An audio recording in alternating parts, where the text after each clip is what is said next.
and then Anto arm is what we And had the- written down. And The arena. then the dwarves. Yeah. Let's head towards yeah. the bottom of that. Where's Yeah. my pen?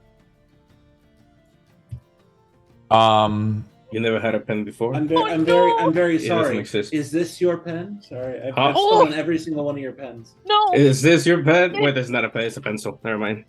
I have expensive pens. They're like $12 each. Well, Don't question it. Don't question it. I'm an English major at heart. We have specific pens we need to write with. It's a fountain pen or no? Yes. Nice. Yes. Very nice. Anto Yes. chopped off his arm, confronted the dragon, and I thought it was going to go like bouts or something there for a minute. And then Anto had a change of heart in the throne room of Nona Vigil.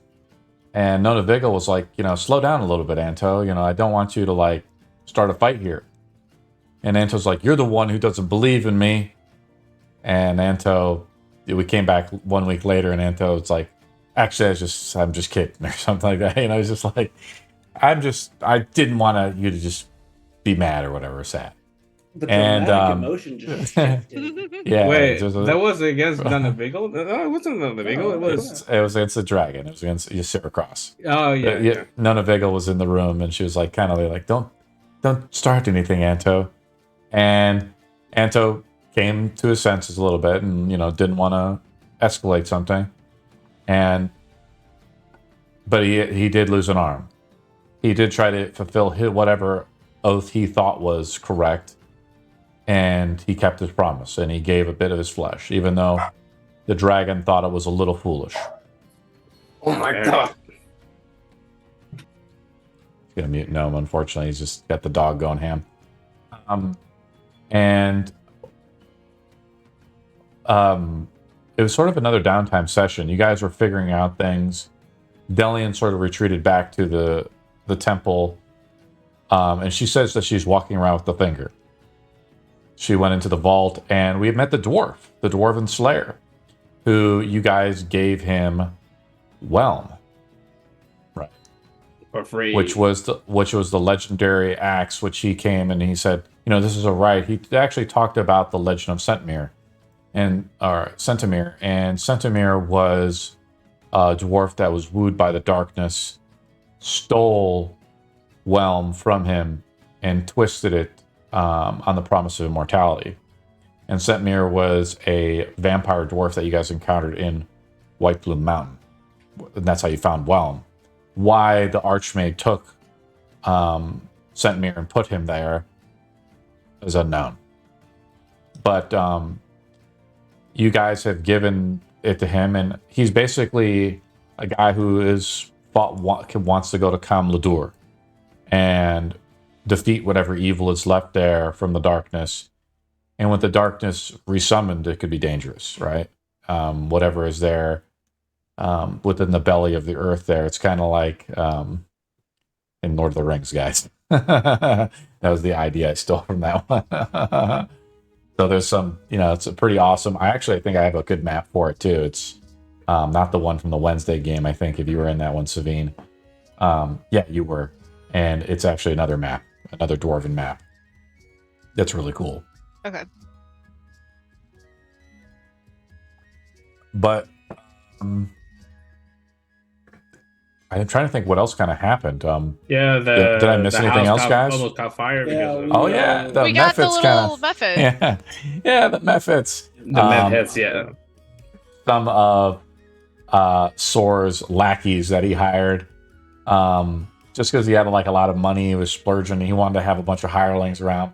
One was named Jenny Mystic, and Jenny Mystic was trying to help out cook up more pizza.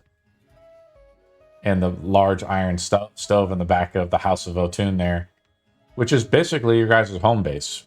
You guys have several home bases, if you guys want to do whatever you want to do. But the House of Otun is one that you took over with Orion when he was here. And you guys just like expropriated it. Basically, for better or worse, you pulled a politician on him, no?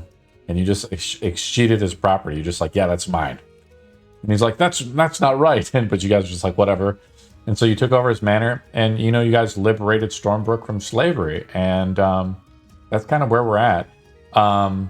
You're getting a hand cannon made Anto. It'll be ready soon, and it'll be able to like store a bomb or something in it, like a grenade. Yeah, It'll like a grenade. Yeah. It'll detach, like fall into the socket of the arm, and then you'll be able to throw this grenade if you want. They'll also give you a few other grenades as well, 3 grenades to like refill, because they can only have 1 ammo slot. It's not like magical or anything, it's just pretty basic, since you're really poor. And the idea, Savine has come up with an idea that maybe to celebrate the liberation of slavery, to fight in the arena. And that is the DM's way to say I've prepped stuff for the arena. Yeah. What do you guys want to do? I also got a snake. What was that? Oh yeah, you summoned a familiar. Yes. Is this just like a normal snake, or? It's a poisonous snake. Okay. But Just a small little poisonous snake. It's a black poisonous snake. I'm pretty liberal with like all of the familiar stuff. I know in 6th edition they use like a stat block for familiars or something, I think, which is like just like a catch-all. And then I've seen other systems which use like familiar points. Like I think Dungeon Coach has like a really elaborate familiar system where you can spend a certain amount of points to give your familiar particular features and things, so you can really customize it. I'm pretty liberal with it. You can have like a pseudo dragon, a quasit, just kind of anything you want. If you want to have, I don't like the idea of them shifting shapes into different spirits. I like them to be like a singular entity. That's just me personally, but I know the spell says I think you can shift it into any form. So you can, right? So right now it is 2 o'clock on in day, and you guys, I don't think we've rolled on the faction rules in a while. Nope. I think we skipped over the faction rules one. I'm pulling up the factions rules chart right now, and let me see if it shows up here. It does. So this is my faction rules that I use, and it's based off successes and failures, and we do it on a regional basis. So we're in Orin, so we just use Orin. The hordes of Bul at Kukrishnu is a faction of the darkness. They are below the floating isle of the lost island of Fandriel, and they are gathering their strength.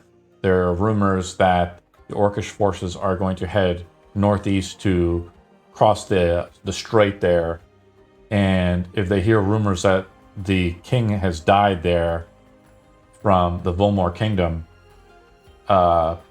because the king has died mysteriously from some disease. It's been rumored, and a boy king essentially has taken over. He's not even hit puberty, and so they were already like subjugated to the forces of darkness. Let's have Booker roll this. He rolls a d20, and last time for this boy. Yeah, king. you want to. This is for the hordes. This is for them, and all factions of the darkness roll with advantage while the darkness is alive. So you actually roll 2d20. Okay. Good. 2 natural ones. Good to know. A natural one counts as a double failure, right? 18. So it passes. So right now they have 2 successes. It takes 3 successes for there to be an event with that particular faction. The Knights of Valiance are a good faction run by Marcus Darksbane up in Shirebrook, I believe. And Shirebrook was one of the 4 pillars of the human kingdom. And they have 2 major successes right now. The kingdom there is doing very well. And let's have Sabine roll for it. Here comes Barnon. Well, that's a 5. And for their first failure. Let's have the Kingdom of Stormfire. This is run by you guys. Lately, you guys haven't like donated anything of super significance to them.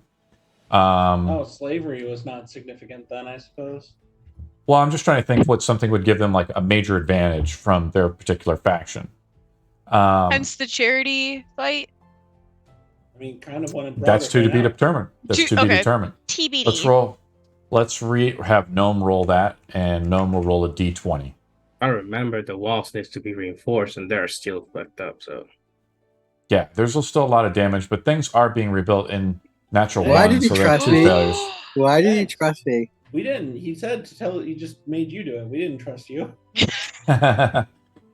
Natural one, yes. 2 failures. A part of the wall, Anto, has collapsed on near the port, and it's allowed for maybe a potential, if the Genie King were to decide to invade there with his navy, it could be a vulnerability.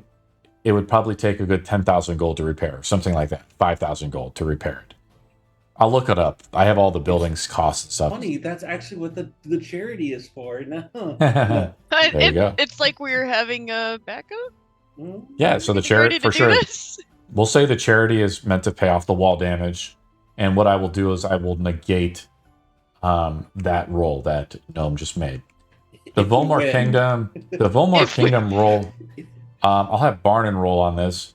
Barnum, the Volmar Kingdom is a legacy of kings that has been vassalized by the darkness. They are in, I'm trying to think of the name, Dustport is the name of the city in Orin.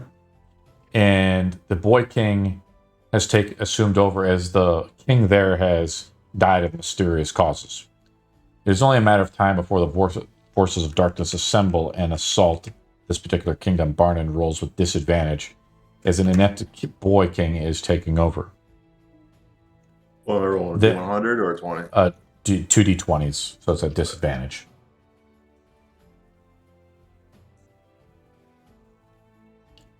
3. 3, unfortunately. That is the 3rd failure, so they actually have 1 stack of failure. And this is sort of relevant more to our Friday game with Odo. Sir Odo, that's correct. So glad to hear all the positive things happening in this world, you know? Sorry about that 90 roll to get the darkness back. Sorry. And so Arno is tempted, and he's already sent a messenger here to speak to Delian at the Temple of Ivonium. And of course, he just shut the door in the face of it, but Arno is trying to gather the last finger of the Mouthless One. Why don't you roll a d20 to see what is happening with Arno? It's our Steve. Me? Steve, yes. Steve messaged me earlier. He said that he had no sleep and gave me some excuse, basically. Some Stevie-like excuse, which is I'm tired and etc. He'll burn 2 d20s or just 1? Just 1. He does not roll with advantage. Oh, shit. Oh, okay. 2 passes and 2 failures, and Arno has actually been doing quite well, represented by his 2 successes. Barnon rolls for Vecna trying to escape the astral plane. D20 or D20, yep. Mm-hmm. So it's not with 16. advantage because he's not a part of the darkness? He is not. A lot of these, Arno is not a part of the darkness either. Now we roll for the darkness. I had a plan. Basically, the darkness is right now in Vagrax mostly, planning and trying to subjugate the last kingdom within Vagrax, Nishapur. The darkness has not really rolled at all, but rolls with advantage. Let's have Booker roll. Oh yeah, let's destroy everything. Come on, guys. Couldn't be worse than mine. Sing along. Kumbaya. A long distance place. 14? So that's a pass. So she is aiding Rizu right now in Nishapur to subjugate that whole continent. And that is the end of the faction rolls. Yeah. Barnon. Oh wait, no, that's Friday. Friday I have to roll for chef's We also restaurant. Yeah, we're gonna have to roll for all that stuff too on Friday because we haven't rolled for that in a while. Oh, it burned down.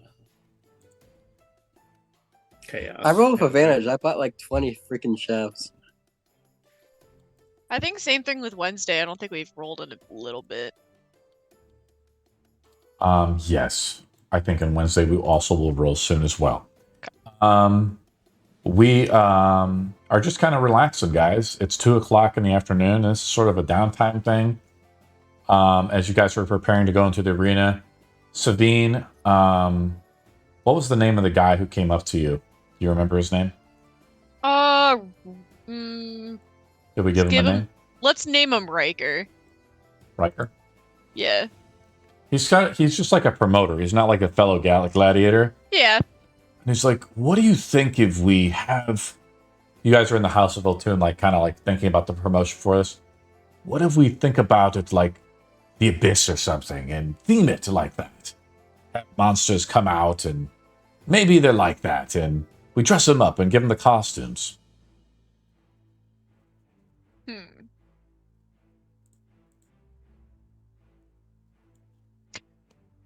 Booker, did you try to say something?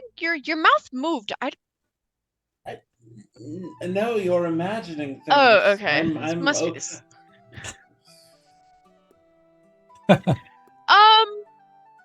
I mean, we could do costumes. They're gonna get bloodied. It'll be a waste of fabric. I know we're trying to do a fundraise to repair the wall that was just damaged. Right. But, and Queen Notavigil will be there as well to support this cause. And a whole crowd of people will gather from all over the land to come see the Odyssey. I'm thinking we could do this in maybe a couple days from now and promote it up. That way you get a day to really prepare and think about it. Yeah. No, that'll be good. I'm thinking hear me out. All right. What if we do sea-themed?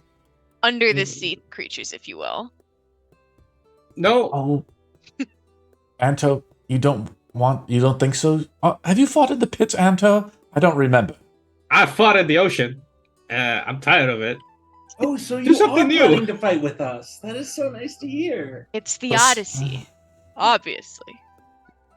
I haven't said I'm going to fight. I'm going to witness. You can sit there in the back and watch. That's perfectly fine. Anto, if you're not on the main bill, then we won't be able to raise enough funds to repair that wall.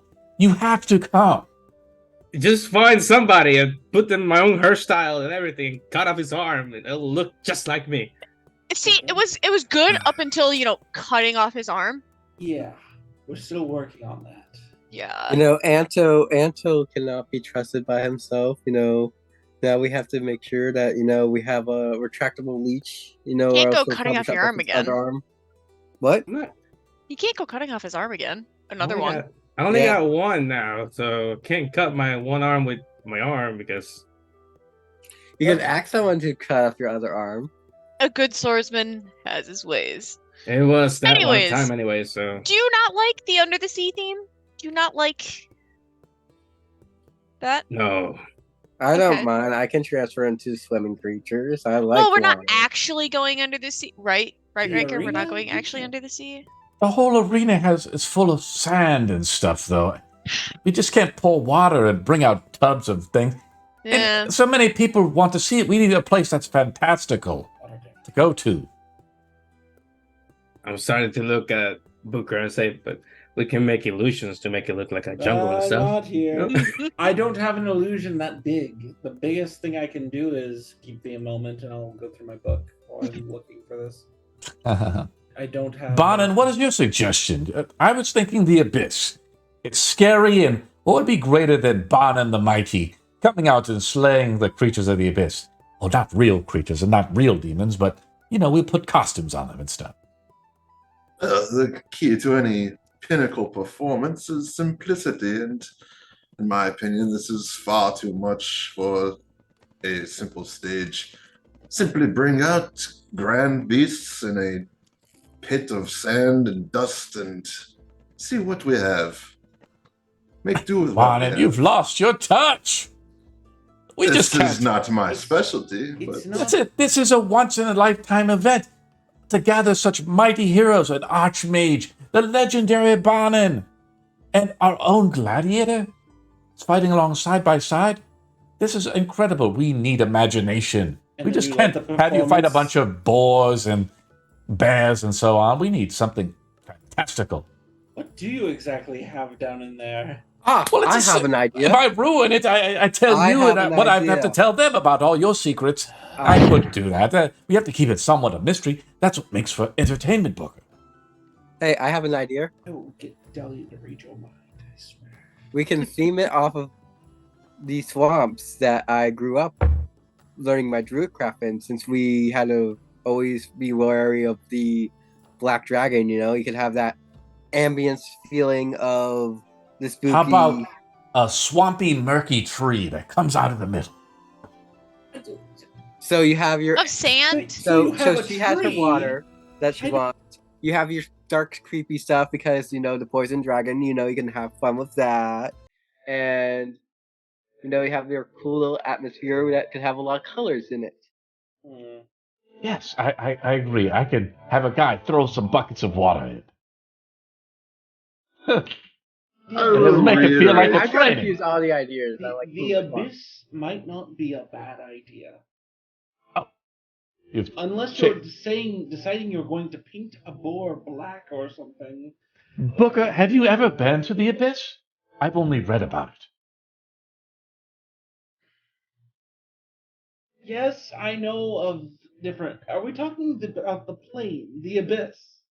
Is this Yes, what of we're talking course. about? Yes, it's fantastical. People read about it. Grandmommies tell their little babies if they misbehave, they go to the abyss. It's fun and it's magic. And what would be greater than you, Booker, slaying the greatest demon in the abyss? Take it easy. You know that we do have assassins, after Delium, so you have to be slightly careful. We're trying to keep that in our personal circle. Yes, nobody What? else gotta know. Assassins are after you? You know nothing. No, You heard Riker, nothing. you're fine. No, just ignore that. I like the abyss idea. Now that we're talking a little bit more about it, I think it's a good idea. Sure, demons, devils, why not? Well, There's something wrong with you- demons? Unless you have Booker? an infinite hole in the ground, I don't know how far this will go. and not to just be, maybe we could put Savine and Barnon up front, as they're more like, they fit the theme of it. Yeah, why not? So, We're front runners, if you will. That's great. Let's do that.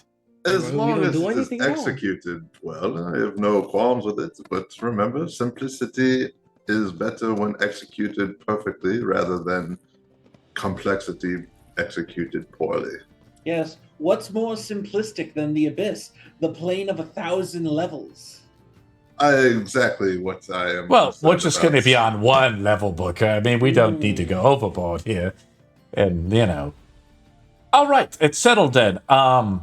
In 1 day's time, let's say in, not tomorrow, but the following day. That way, I've heard Anto has an order maybe that needs to come in, and so he's not maimed.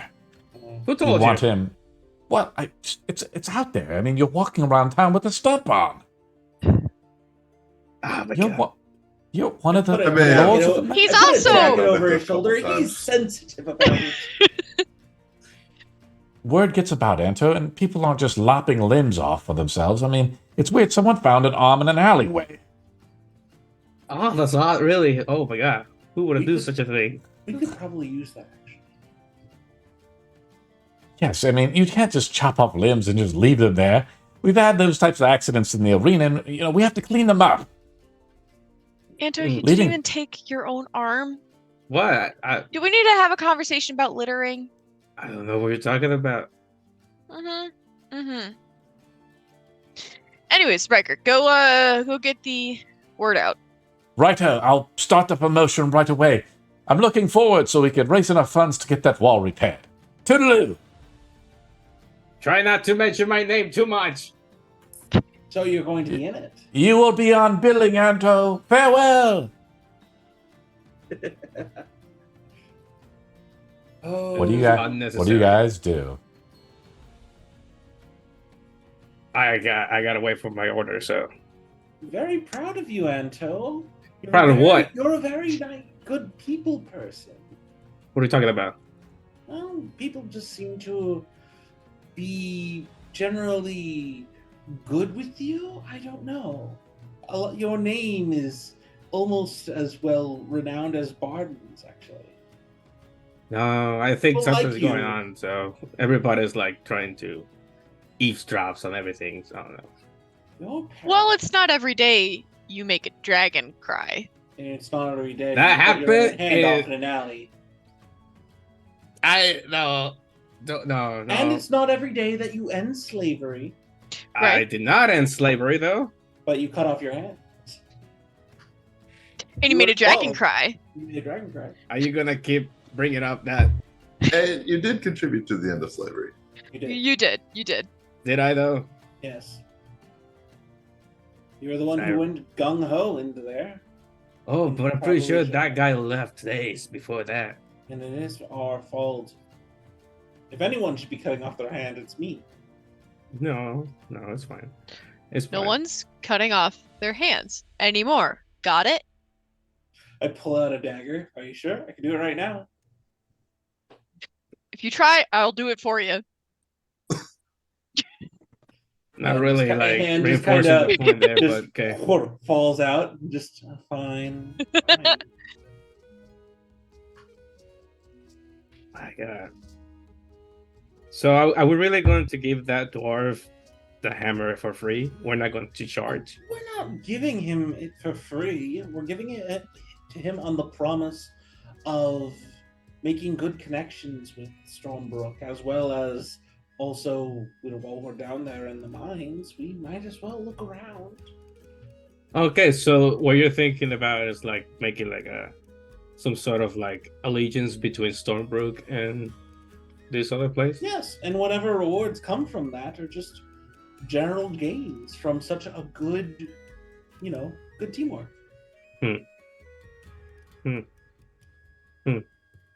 I don't trust it. You don't trust anything. Yeah, that's right. And so you need to open your heart. Have I been Well- wrong so far? Not too Trust- much. Don't open it too much. Don't start trusting too much. But like, also don't not trust. Have I trust been us, wrong don't so you? far? You cut off your hand. I would, yes, that was wrong. That is not. No, that's not a Yeah, valid point. you I'm- made no. a you made a promise to the dragon about cutting off your own hand. She said no. It doesn't go through, and you cut your own hand off anyway, despite the fact that she said no. So you went ahead and cut your own hand off. It was a promise to the dragon at first, but It was also a promise to yourself, to myself. Yes, and nobody wanted you to cut your hand off. it's my own body. I do whatever I want with my hand. But failure does not mean we mutilate ourselves. Failure means we try again. You need both hands to be able to handcuff Rashad. I didn't want to handcuff. You guys wanted to handcuff the guy. I wanted to slice the guy. That's the difference.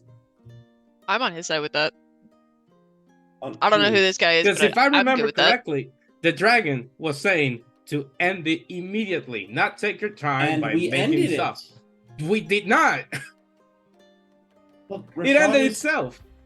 Rashad is on the back burner for right now, but if you want to go and find him, the door is down the hall, down the stairs, and you can go. No, I'm so- no. We go together, or we do not go. I'm sorry. It's just there's Rashad. There's the I don't know, and the assassins. I'm still not clear where those come from in play, and the darkness. But we should be very careful since I'm the only one who's really immune to their poison because, well, have enough poison in your area where you train, you get sort of used to venom. If they know that you're immune to poison, they could just shoot you with something else. Even if you're immune to something, if something like stabs your heart, you die. So Blood loss immunity is to a thing. poison. Yeah. Cutting off your limbs, are you immune to that? Come on, let's. Okay. You Sorry, know what? I did not mean I'll to be make right that back. I'm targeted going at to you, the kitchen. Anjo. I was talking to. You know what? I think we're driving Booker insane. Booker, do you want to go to the bar? I need to take a walk. How about we start, training, doing some training exercises for this, so you guys don't get seriously hurt? I'll take your training. Fine. I'm not really a swordsy person, but I can try. Fine. Fine. I'm a book person, not a weapon person. I say pushing down wave. Basically, you guys have a day to prepare. I'm going to go around the table and just figure out what every player wants to do as part of their downtime action for today and tomorrow. And I'm just going to kind of go around the tables till we kind of exhaust the ideas. Booker, what do you want to do for the rest of the evening here? I talked with you about this before. Booker Sure, is with the wanting to tattoo thing? attempt- Yeah, Booker is wanting to Okay. attempt to add turn major image into permanent image and generate a tattoo on his body. And then he's going to practice with it, doing an action to create a tree just sloughing off his arm and growing into the ground, or generating different magic and then bringing it back. Does anybody see this in the party? I practice it out in the open. Probably not. I probably won't look. Out in the open. I'm in the kitchen at the moment. It's So. pretty fantastical. You know, you create Booker has like these fingertips, which are like finger paint, which allow him to draw things. And you've heard of wizards, you know, having lots of tattoos. So simply having a tattoo on your body, a representation of power, wizards scribe these spells onto their body so they can relearn them. So simply scribing something like that's permanent illusion. And Booker is like this master of illusion, right? Pretty fantastical. He creates a tree, though. Yeah. And then I just bring it back, and it comes back to being a tattoo. Change the shape and do all kinds of things. You've been doing this in a courtyard? Yeah, I'm doing this out in the courtyard. Yeah, I'm practicing out in a big area, doing general things. I'd probably be there like during the day. Okay. What do you say about this, Barnum? Hi, Booker. You've grown quite a bit in these past few weeks. It's just a general training myself. I'm out of my normal element. I haven't been to the school in a few weeks. Oh God. But I have to teach myself on the fly somehow. Must you underplay everything? You've created a tree out of nothing, and you treat it as though it is a natural phenomenon. Looks real, feels real. Well, it doesn't feel real. It's illusory. But this might feel real. And then I just make the tree burst into flames, perpetually burning, and it feels hot. Just it's illusory magic. Your skill is impressive. Roll a d20, Booker. Oh, okay. What is this We'll just for? see. Do I know? We'll see if it's low, 5 or lower, something happens. 18. Nothing happens yet. Nothing ever happens to me if it. Don't jinx yourself. Could have been a good thing. It could have been a good thing. Yes, it could have been a good thing. Let's go to Gnome, I guess. Gnome, what are you doing? Well, Gnome will take an offer from a gladiator, since obviously he now knows that he has to get ready for the arena and he wants to be more helpful for the party. So he's actually with Sylvain, learning how to do combat, since it's more serious that way. Gnome, what type of weapons do you train with? Savine out in the back, I guess. I'm proficient in scimitars, spears, sickles, quarterstaffs, maces. Savine, Gnome has come to ask you for help for training. What do you guys do?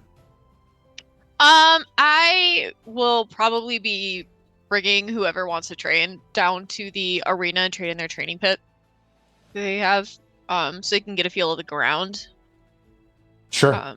So the arena, they're kind of like, they haven't set up anything really yet. Mm-hmm. Right. As you guys kind of make your way down there, the arena is 6 inches of sand, basically. Mm-hmm. And below that are like wooden floorboards. The ground is soft, but like still has like a hard feel to it. So it can like cushion a blow if you fall backwards. And I guess this is how the Roman Coliseum was. Anto, you always think you're dying. Shush. No, we are not. For the children. Yep. Yep. Children. Yep. Well, if the assassins come in, we could be dying. What are No. they, dressed up as a bear? They just unzip it and just. Savine, you know there are 4 statues. They're unique sort of dragonborn like statues. One of them has been damaged and is unrepaired, but you know that sometime, like during the games, they activate the statues, and hitting people into these statues can cause damage. Mm-hmm. And Savine, you also know, like, you know, being a gladiator, it's also like putting on a show. Mhm. You know, like especially for like a fundraiser. Yeah, and so like the crowd can award you with stuff if you do like something cool. Mm-hmm. Which is why Barden and I will be leading it. The performers. I am hurt. A wizard in the front line? No one's The hurt wizard yet. in the front? Did the church not tell you anything about back when the assassins happened? Took fucking. I did the math. 94 damage to me in total. Oh. Well, yeah, I mean, you take a good hit. Mm-hmm.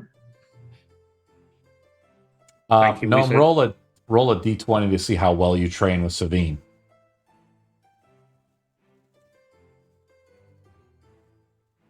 Wow, a 7. You're not that great at it. You're more like used to like druidcraft and shapeshifting into different creatures, and you know, fighting with a weapon is just not your forte right now. But maybe with some more training, you could. Anto, let's go to Anto.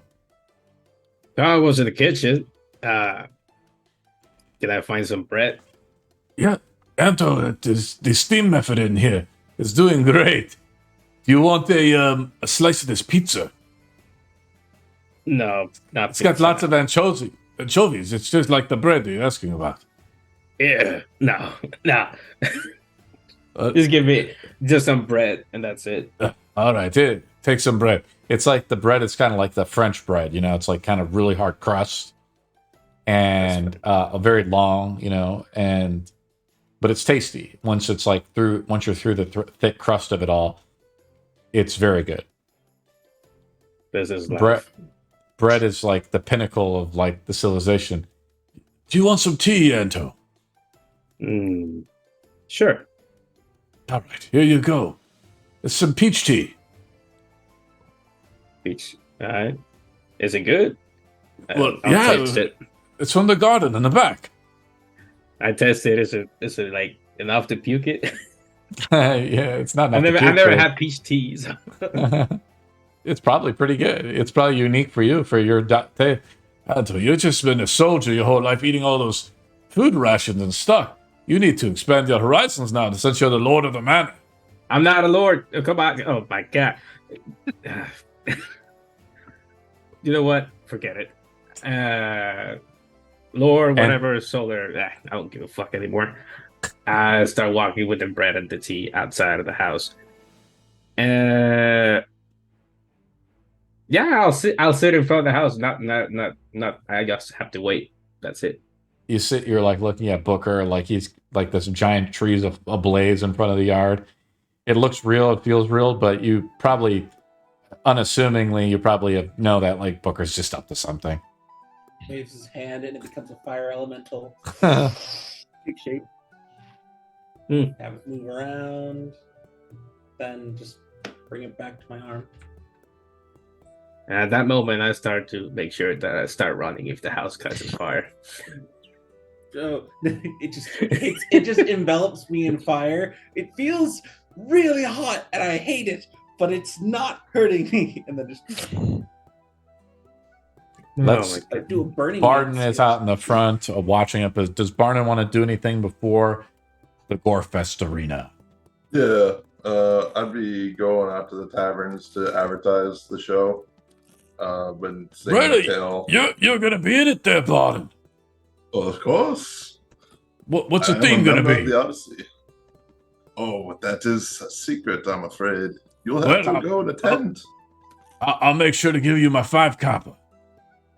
That would be most appreciated, good sir. I can't afford those box seats. Those are for the rich folk. Yes, but as long as you are contributing to the charity, every bit matters. Can you believe that big section of wall just came crumbling down, Barden? I'm no structural purveyor, so I'm unfamiliar with what could cause it, but What's a things purveyor? happen. That's a big word. Somebody who looks at the structural integrity of buildings and such. He nudges his like friend. He's like, "See, I told you he's real smart." Oh, I am not that smart, friend. I am simply an entertainer. He's using the big words.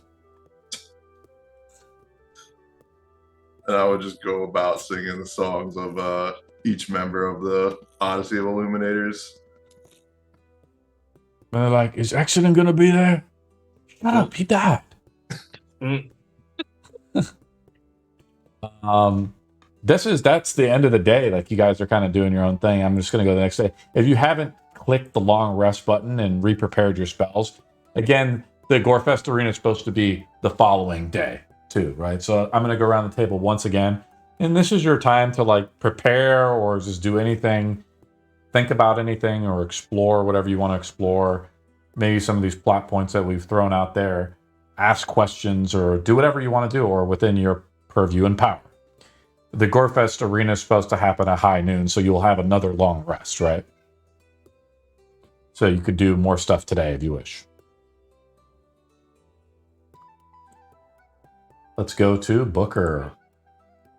I'm going to ask around and see if anyone just generally wants to see the snake or hold on to the snake for the combat. Booker, what are you trying to say, Booker? I don't want to see your snake. No. Just like the snake, Lazarus pokes his head out of my scarf and just have him, pull it out into my hands. Oh, I thought you were trying to say something else, Booker. No, I don't even know what that would imply. Look, what I'm just saying is, I've just never seen you with a woman. The other men, they went out to the Tootsies the other day, and I don't know which way you. That's the brothel, Booker. What's okay? What's a brothel? Oh, okay. Bonus action, teleport the snake away. What is a brothel? Oh my goodness, Booker! Let's go right now. What? What are you? Where are we going? Oh He no. puts his hand around you. my And he's God. like, we're going right now, Booker. What is Tootsie? It's another episode. I can't think of all the backup plumbing you have right now. You have to go relieve yourself. What? You guys see Booker get escorted by like one of the servants in the house. I am just confused. Just what? What? Should Have we fun. follow him? Should we follow him or not? Let him have his cup of tea. I'm gonna toss Booker like a little bag of like 10 gold pieces and say, "Have fun." I have money. Yeah, just sit on the house, whatever. What? Have fun. What? Take care. Tell him Sabine sent you. Confused. Gnome, what do you want to do, Gnome? What Gnome will do, since before combat, he's actually making like a very beautiful dress for Sylvain that she can actually like tear off, sort of like a Killing Mockingbird sort of thing. So like it's like this very beautiful looking dress that she can rip and then show her like armor and everything. So he's like using all the measurements and everything, using his lever working tools and everything, and like Cool. surprising her with a cool. The hell did you get Saying- my measurements? He eyed you up yesterday in the arena. Yesterday at the arena. Oh fuck. And probably it's Barden and something for Barden, so he can also like rip it off, so it looks sort of cool. Cool. So like a Janet Jackson costume thing. You know, The wardrobe malfunctions. or go about functions. That's I just hear clothes getting ripped off, and that was the first idea I had. Barney, Gnome made you like a Janet Jackson costume. We're gonna rip our clothes off in front of the arena. they're 17, so they're okay. Gnome, describe exactly what it looks like Barnon's outfit looks like since you just got back. Wait, one moment. I have to. Do you have a picture? Yes, I have a picture for both. Okay, link at the You picture. do? Yes. Let's see if I can spell it correctly. I'm going to come back to you. Sabine. I'm doing the morning training, warming up and stuff like that, and talking with Riker, making sure everything is good, before heading back to the house for like breakfast and to get a good word in, have a nice conversation with the group, everything like that. We got all the costumes ready, looking fantastic. Everything's getting ready to go. The word is out, and Bonin has been doing this pot going around from bar to bar, getting quite the haul in. And I'm hoping we can make quite a few coin, and whatever's left over, we can surely donate it to the Odyssey. And if you wish, you're now a partner. Oh no, nothing will be left over. We will be putting it into the wall or into a funds for housing and stuff like that, just to make sure we can get all the newly freed slaves into some good living conditions. Your heart was always so good, Sabine, and so unselfish, except for when it comes to apple fighting and, well, yeah, we're not going to talk about that now. Let's just get the whole like selfless part out of the way, and then we'll go back to that. Well, your heart's in the right place. And Riker just like nods. He goes like he's in a rush. He's putting together the final touches to the everything.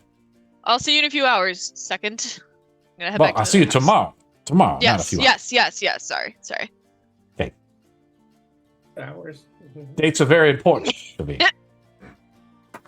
Voila, that's why he paid for you guys. Try to lay off the drink so you're not wasted tomorrow. I won't. I'm gonna be having a drink. Stop practicing. We're doing the warm-ups and stuff. What else do you want to do, Savine, this glorious day? Basically help out wherever I can with like houses and stuff like that. Going to visit, maybe take a look at the wall, see what's going on with that. Get an estimate. The wall, like a large part of it, has been crumbled. Some of the recent tremors, reminiscent of the Great War, maybe have loosened it up. Mm-hmm. And the orcs, damaged a lot of the walls to begin with.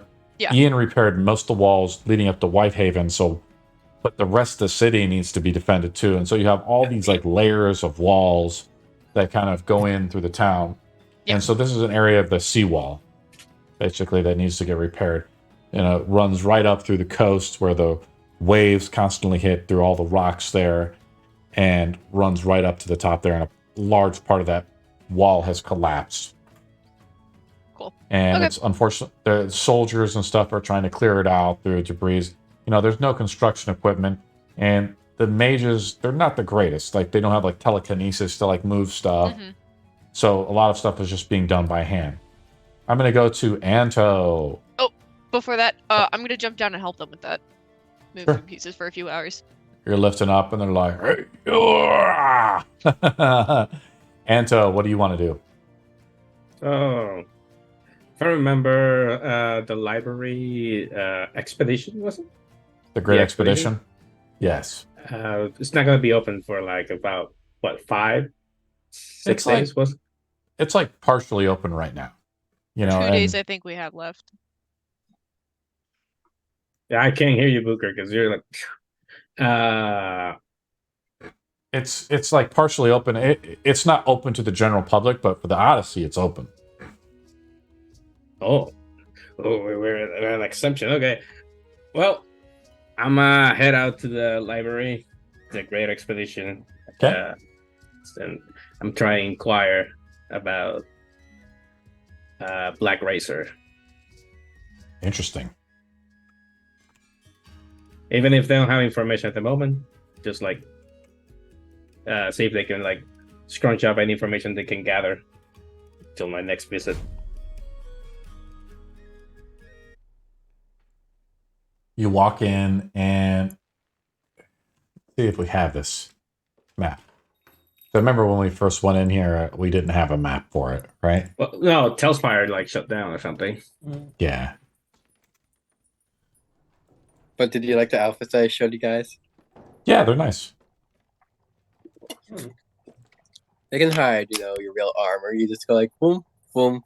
Because lever's always used for that type of stupid reveal shit. Here is the Great Expedition. The library is not been fully built out. Like, it's still some of it's under construction. It looks amazing. There's a hole in the roof. It's amazing. That's what it is. This is was actually designed by Waywar. You go in there and he says, "Oh, hey, Anto, is it?" Yes. You Hello? remember? Well, yes. Where's your friend at? He's not here today. He's doing other things. He's busy. I What can I help you actually, with? yeah. So I'm not going to like, because I'm pretty sure you don't have this information right now. But like, seeing as you're like a person that looks for knowledge, I'm guessing. Maybe you can see if I'll pay for this later. I can't at the moment, but if you can find information about uh the weapon Black Racer, or no, was it Light Racer? Was it? It's supposed to be Light Racer, but right now it's Black Racer.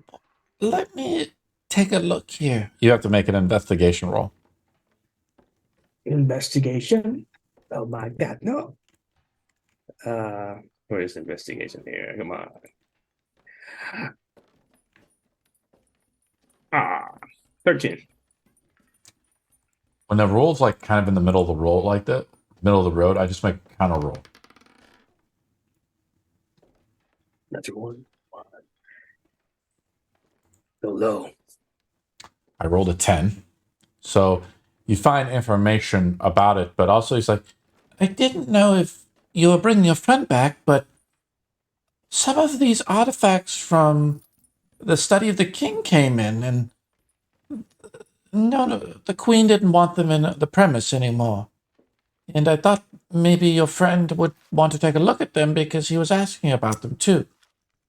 There's some tablets here. Tablets is about the sword. No, it was about this man he was asking about the other day. Or this thing. But here's a book I found on the sword you're talking about. He hands you a book about Black Razor. Okay. So What type of question? So this is your chance to ask, like, I'm going to say 3 questions about Black Razor that you want to know. As you first begin one to, is as you sit down in the library, part of it's under construction, but it's still kind of quiet. You know, there's occasional sweeping, but you found a nice little quiet area. And the tablets, she shows you what they look like. I'll show you a picture. This is sort of like a picture of what these tablets look like. Right there. They're written in a strange language you do not understand. yeah, no. Those are the tablets for Booker, not for me. Maybe. For whatever you think. So my first question about the sword is gonna be like, if there's like any mention of like being able to split the sword from someone. It has been like made one being. See if I can like what happened with Iris is like embedded in his heart. See if I can find a way to dispel that. Not put together the sword together, but dispel the fact that it's like embedded into Iris' heart. Some form of way to split them apart from. Anto is not the most brightest individual. I am not. Very You have to make specific. an intelligence roll. Well, my intelligence is pretty high. It's a 1, but it's high. It's not too bad. It's not too bad. It can be worse. For the typical player, that is pretty high. Is that investigation, right?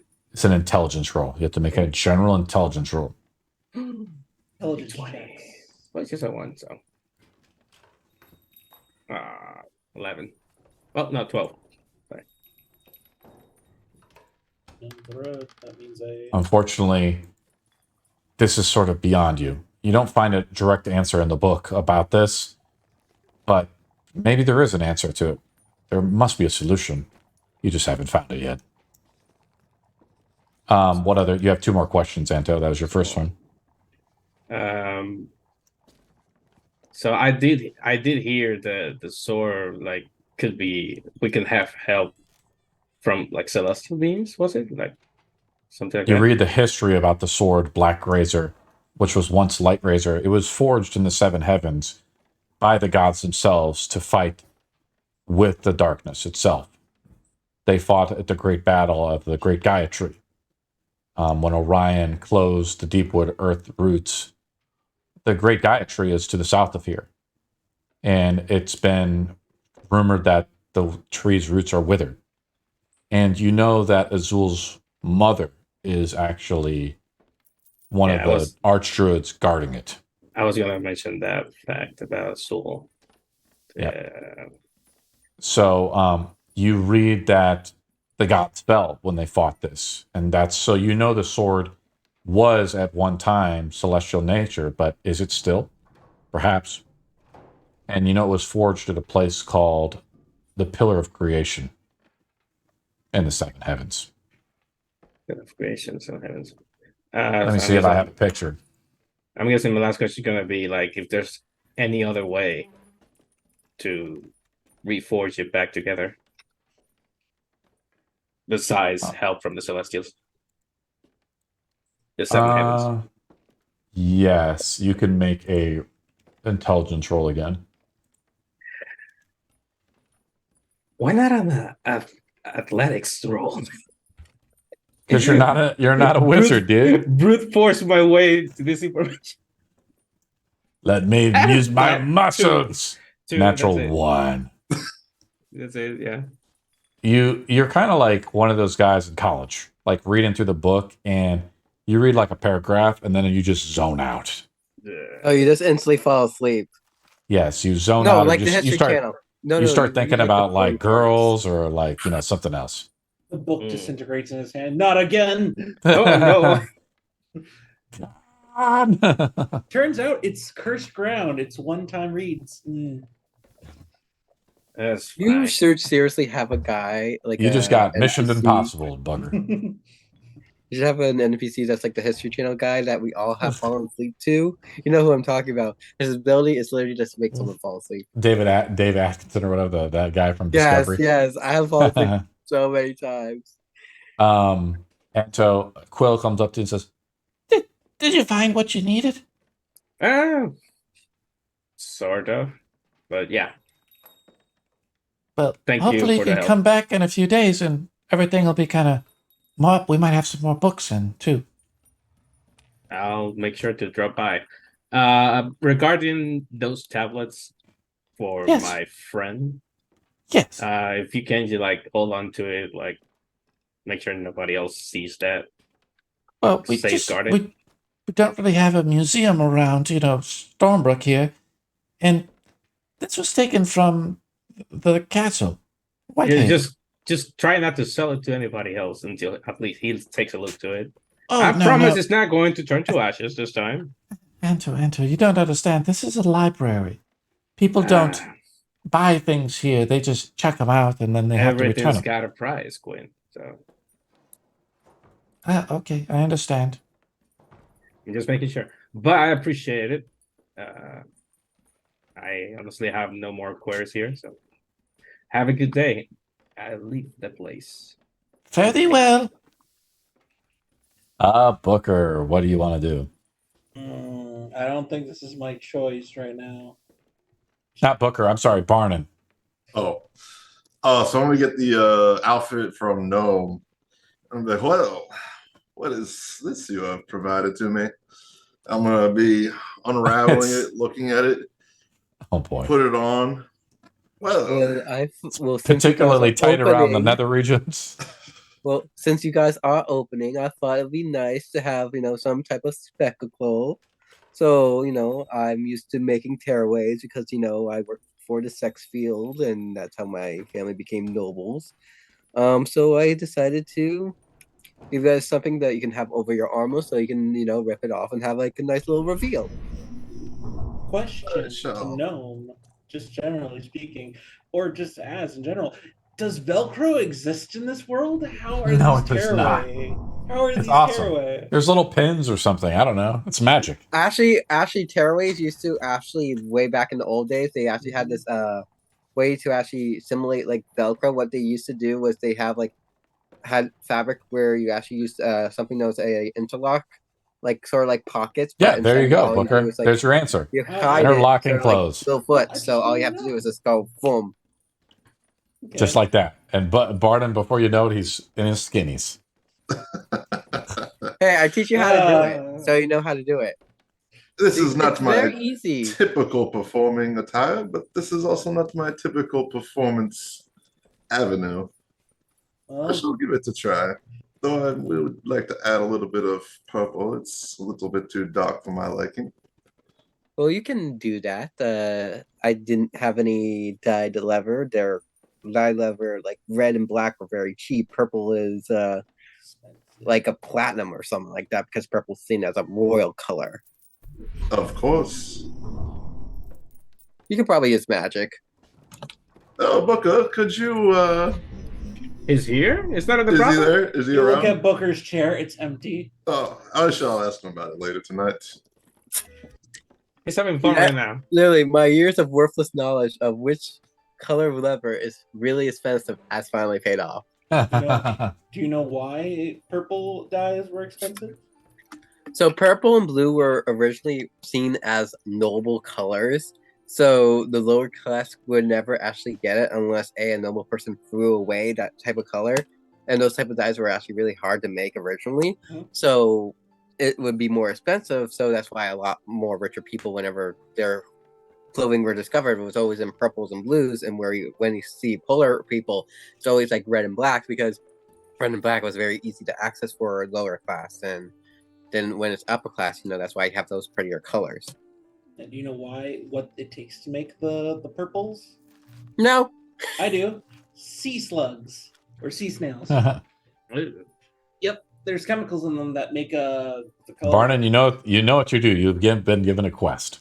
Go get Anto, I 20 need help seas- with sea your- slugs. Your World of Warcraft fetch quest has been issued. If only you had someone who had a weapon that allowed him to go underwater. Of Roll course, initiative. of course. I know. Against the sea slugs. Booker, before we go to that kind of sums up today. Anto has been busy reading. He comes back, and I'm assuming, Anto, you tell Booker about tablets in the place, right? Yeah, well, when Booker is around, yes. I'll tell him about the tablet. I'd like to just if we could just do a sort of jump cut of you don't see it happen, but you know something's changed. Just sitting there staring, just in a distance, holding a cigar or something, just there. Oh, yes. We forgot about Just yeah. Booker had a pretty eventful time at his first go. Was the better question, was Booker a virgin? I will not say. Insight check it. No. I will just- Well, You know, if you he- insist. Glasses went on. He's a pretty much virgin. says it. Booker was one of those sheltered Asian kids that's just forced to read his entire life, and then he kind of hits puberty and he's like, "What's going on?" Booker, roll a d20 to see how well your first experience was, as we all remember how awkward our first time was. Can I roll it, but only you can see it? Oh, and if he rolls 'cause like that's an very, option. very low, Yes, he do has it if you can. I think you can roll it to self though. I can roll it to self. Yes. I'll roll it to Yes. self, and I'll keep it to myself. I'm gonna just stare at him Just from role play. across the table. Okay, I did. I rolled. Okay. I'll be like, did you discover a new school of magic? Something like that. Oh. Oh. Let me guess, he got laid. Sorry. We sent him to the Tootsies. No, you did not. A wizard of Tootsies, and he's still standing. I have a constitution of 16. Okay, the person that I got was a very abrasive, maybe into a little bitch. You were there. I was there, a little bitch. Sounds about right. He's a changed man right now. I was gonna say, how changed do you feel?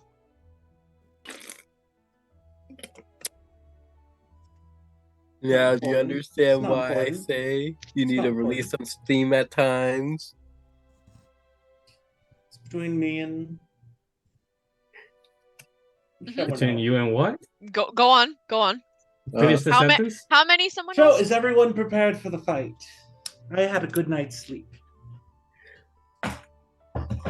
He's avoiding the topic. I think he became even more of a bottom bitch than I was.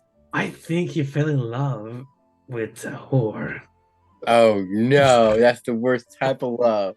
She will only love him for his money. All right, I need to get rid of the 10 gold. I think there's a rap song about this, like falling in love with a stripper. Well, you don't know. I'm not going. There is. There We is. don't know if he's in I'm love. not going to just. I'm just spouting nonsense right now. Yeah, he's just I don't know what spouting happened. You weren't there. I was not, Hmm. but you were. I'm gonna give Mm. Booker a high five before going up to my room. You go to Ow. sleep. The fact that he gave you a high five means it was a good experience for sure. Yeah. There's a bit of a pep in his step. All right, are we going to do this or not? Wait, what are we doing? The fight's today, is it not? Fights tomorrow. We're going to bed. Okay. There's lost track of time. We lost track of time. Oh my Hey, god. tomorrow. Normally, I can keep track of that really well. I don't know. Just- Oh, Sil, here's your red dress. Does it fit you nice? This is the one that tears, right? Yes. Cool. Cool. This will be fun. All right. Hey, at least you have a practical dress whenever someone decides to fight you at the bar when you're not in the mood to be in your hide your armor. You can hide it now underneath your I nice don't- dress. I don't wear armor. You don't? No. I'm just strong like that. Built different. Those are just muscles. or tough. Those, yeah, my muscles are my armor. You guys see that fine. D&D meme of where like he's like the barbarian has to polish his armor. He's just like the shiny chest. It's fine. No, it's fine. They're different kind of armors. Barbarians got their own skin. You know That's what? it. I tried doing something nice for someone. No, now there's he's nothing you. wrong. I love it. I love it. I just don't wear armor, so it's just literally just gonna go over my clothes. Or my literal already leather tank top that I wear. You have leather on top of leather. Yeah, All the leather. yeah. It's already uncomfy. Thinking about it. It's fine. All right, let's go to bed. Excited. Let's get some charity going. I gotta interject on book. I gotta get this fully purple. I gotta get it purple. Arnon, do you go down to the thing and I get the try dodge to for it? catch Booker before he goes to bed. Oh, Booker, are you available for a moment? Oh, what exactly can I help you with? This clothing that was given to me by Gnome, it is not of my preferred color. Would you be able to change it for me? What are you? I do remember. I've been working on it and getting it fixed, and I do have my backup jacket from that got disintegrated in the back for a bit. I'll put that back on, and I'll hand you the cloak of many fashions. This could help. Okay, I will give this a try as well. What does the Cloak of Many Fashions do? It takes an action, but you can change the cloak to change its appearance. Any color, I think. Yeah, you can change the appearance. It can duplicate the appearance of other magical cloaks, but it doesn't gain the properties. You can just change everything on it. You could give it a hood. You could give it designs. You could make it patterned, whatever. All right. Pockets. I will have that temporarily in my inventory. I will put my jacket back on. Is there anything else? Awesome. No, that is all. I'm quite well now. Thank you. Have a good night, and I hope you're all ready for tomorrow. Oh, I'm ready. And then I'll You guys kind of tuck in for the night and have a good night's sleep. Get again excited. It built up that like tension before like the fight. You know, that the night before. A little bit anxious. Savine, you've been to many fights. Is this just another day at the office? Yeah, basically. Anto, what about you? Are you nervous at all? I think so, because you sent a message that you're all gonna die. I'm just messing around. It's fine. I'm debating whether or not to actually be in that fight. And I'll sleep with that thought. Okay. Like a baby. You guys wake up the next day, and I'm going to go around the table. One, this is like your morning thing, but it still counts as a downtime thing. Does anybody want to do anything before they go to the arena? I'm going to look for my arm. I'm going to go for Booker first, and then I'll go to Anto. Just going around the table. Booker first. Booker is going to do a little bit of light reading in the house's library while planning a second ritual. I've decided the cat is interesting, but with your ruling of the dragons and whatnot, there's a creature. Is it a dragon? No, it is not. It is actually called a. Well, if I may do the ritual, What's it called? And then tell it. It's a. I'll send it to you. Okay, is it like a homebrew thing? No, it's not. It's an actual thing. There's a stat Okay. block for it on D&D Beyond, Okay. which I could also send you that. Yeah. Yeah, just send me that. It is an option for. Did anybody have like remember Barnin? The people had the snakes and stuff like that from the luck snake that what's his name had from way back. Yeah. What happened to those? It's been lost in the sauce. It's lost in the sauce. That's many games ago. We had these coital eggs or something like that. That's right. Bacillion, yes. Yeah. They went on this huge quest into the swamps and they got these eggs, and Rashad had these eggs. Barnon, I'm going to be cool about it. Roll a d20. Maybe there's an egg there. If you want an egg. Oh, snakes. Let's say if you roll a 10 or higher and a d20. So I think he had like a few extra eggs. Kind of hatched already. 18. Do you want to have one of those eggs? Why not? Do you want it hatched or not hatched? Eat it for breakfast. Yeah. Okay, you have an egg in your room. Okay. It's pretty valuable. It's probably worth 1,000 gold. Add it to your sheet. Don't eat it for breakfast. What was do it you called remember again? that? I forgot what it's called. It had like a luck feature to it. I'm gonna put exotic snake egg. Snake. Damn it. I forgot what the name of it was. It had a really like luck feature or something like that.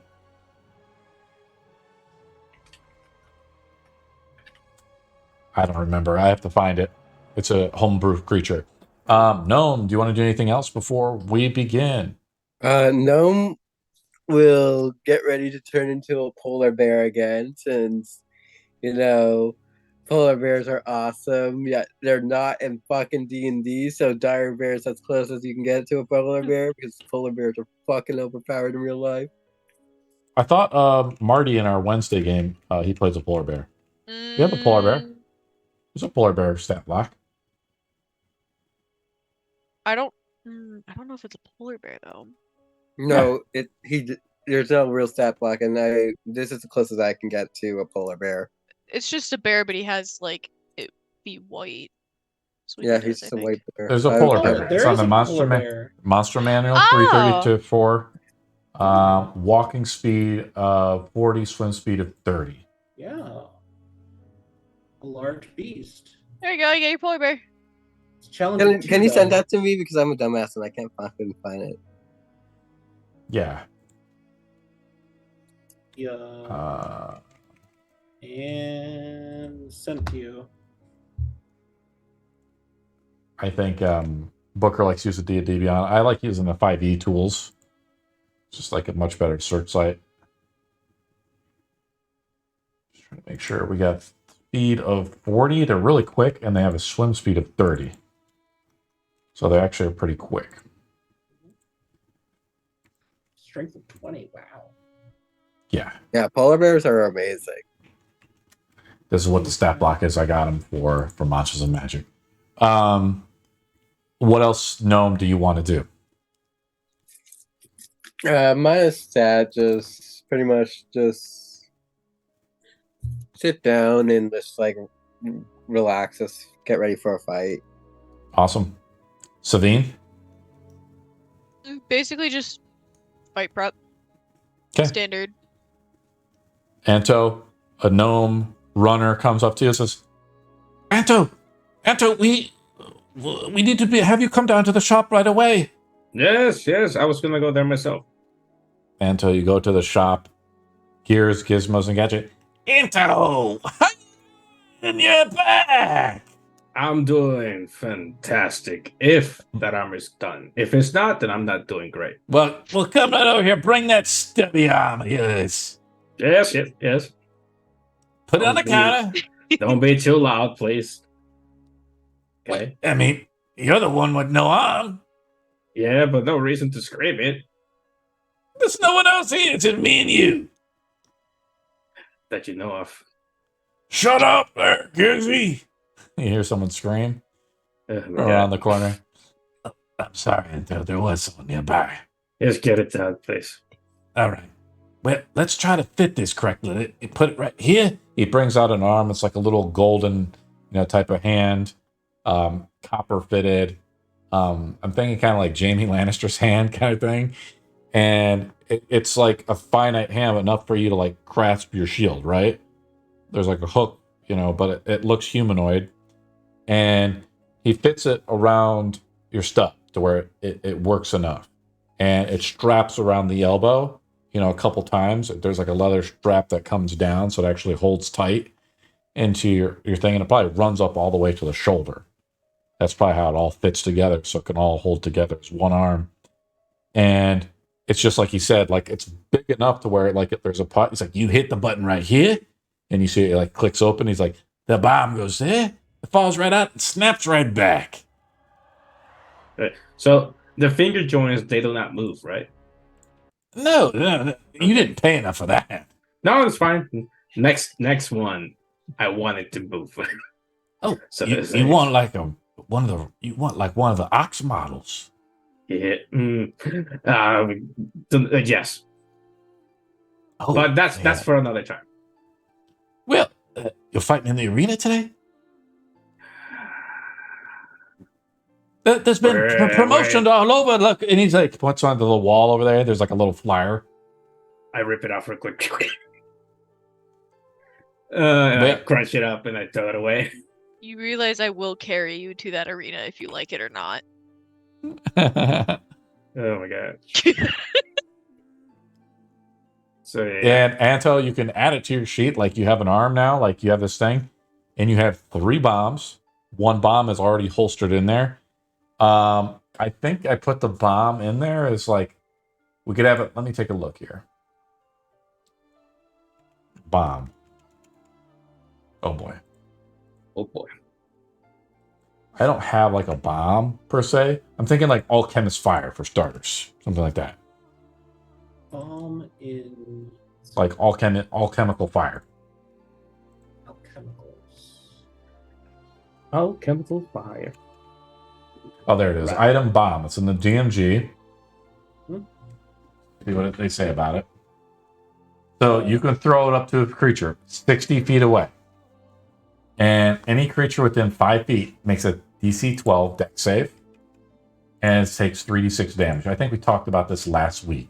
Mm-hmm. Yeah, that's a really good picture, Booker. Let's go to Barnon.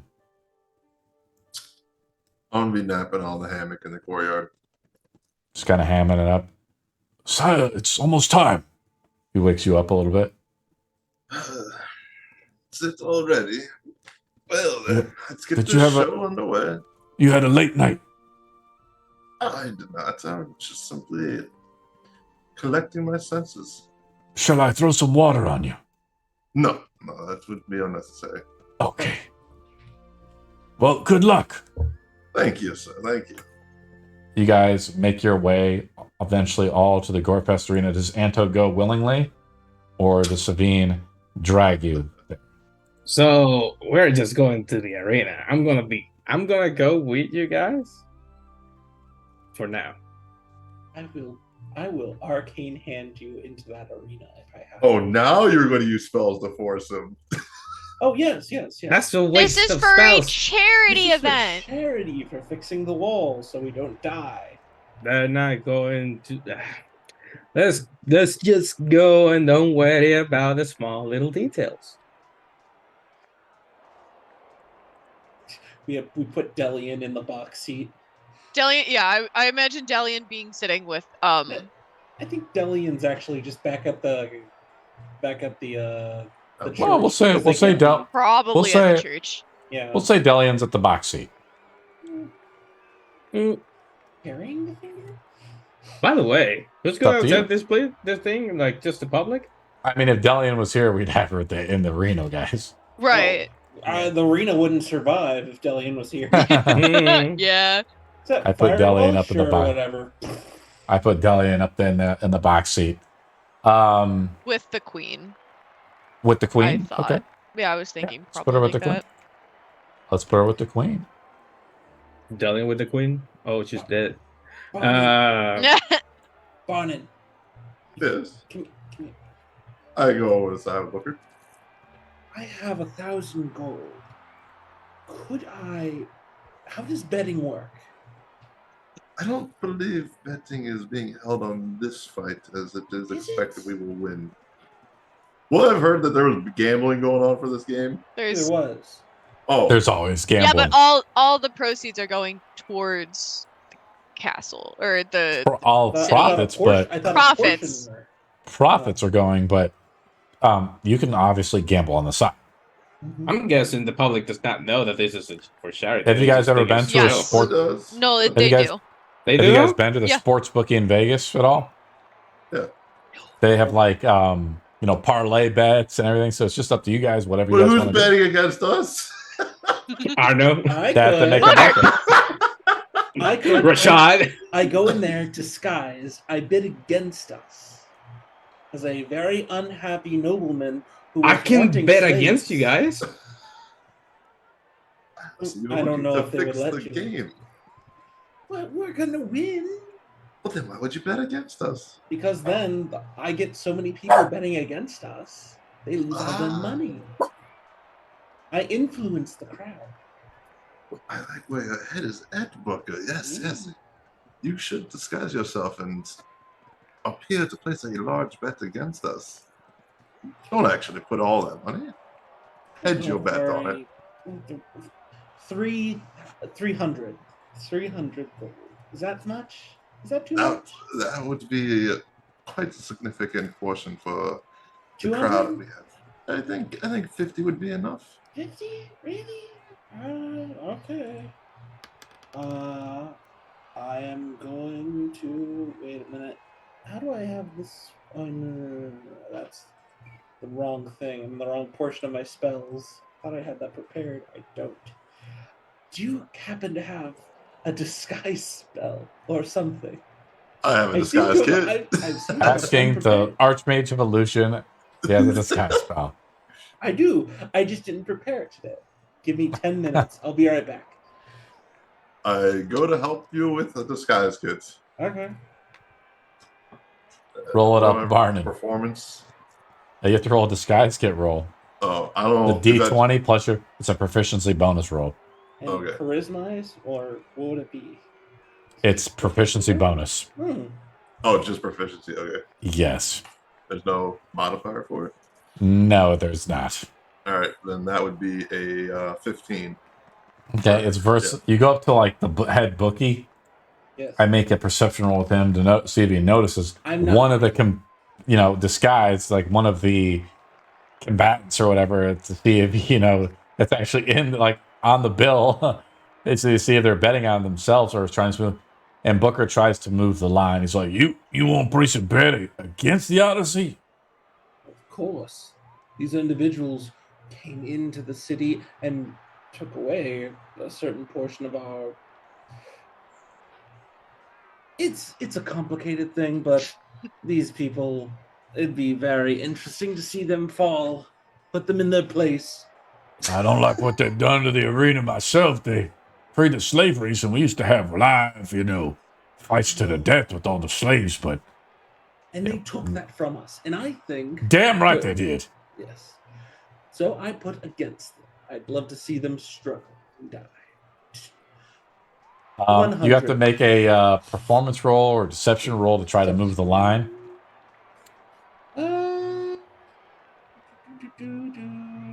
I will do a deception, I believe. Yes. Okay, roll it up. Please. 18. Okay, so I just do a counter roll with the guy to see if he notices through the deception. He ends up moving the line, Barnon, quite a bit. I'm going to say from 3-1 down to 2-1. Woo! Let's go. Hedge that bet. Hedge that bet. So, all right. I will separate 100 gold from my inventory then. Okay. 200 gold hedge. You're kind of like doing what the guys in Vegas do. They're moving the line. Okay. Yeah, I'll just slip away and if I need to stealth away to escape from the situation, but You do not. Okay, good. And then you approach them, and again he's like, and he looks over and he looks up. He's like, yeah. He kind of like knows who you are.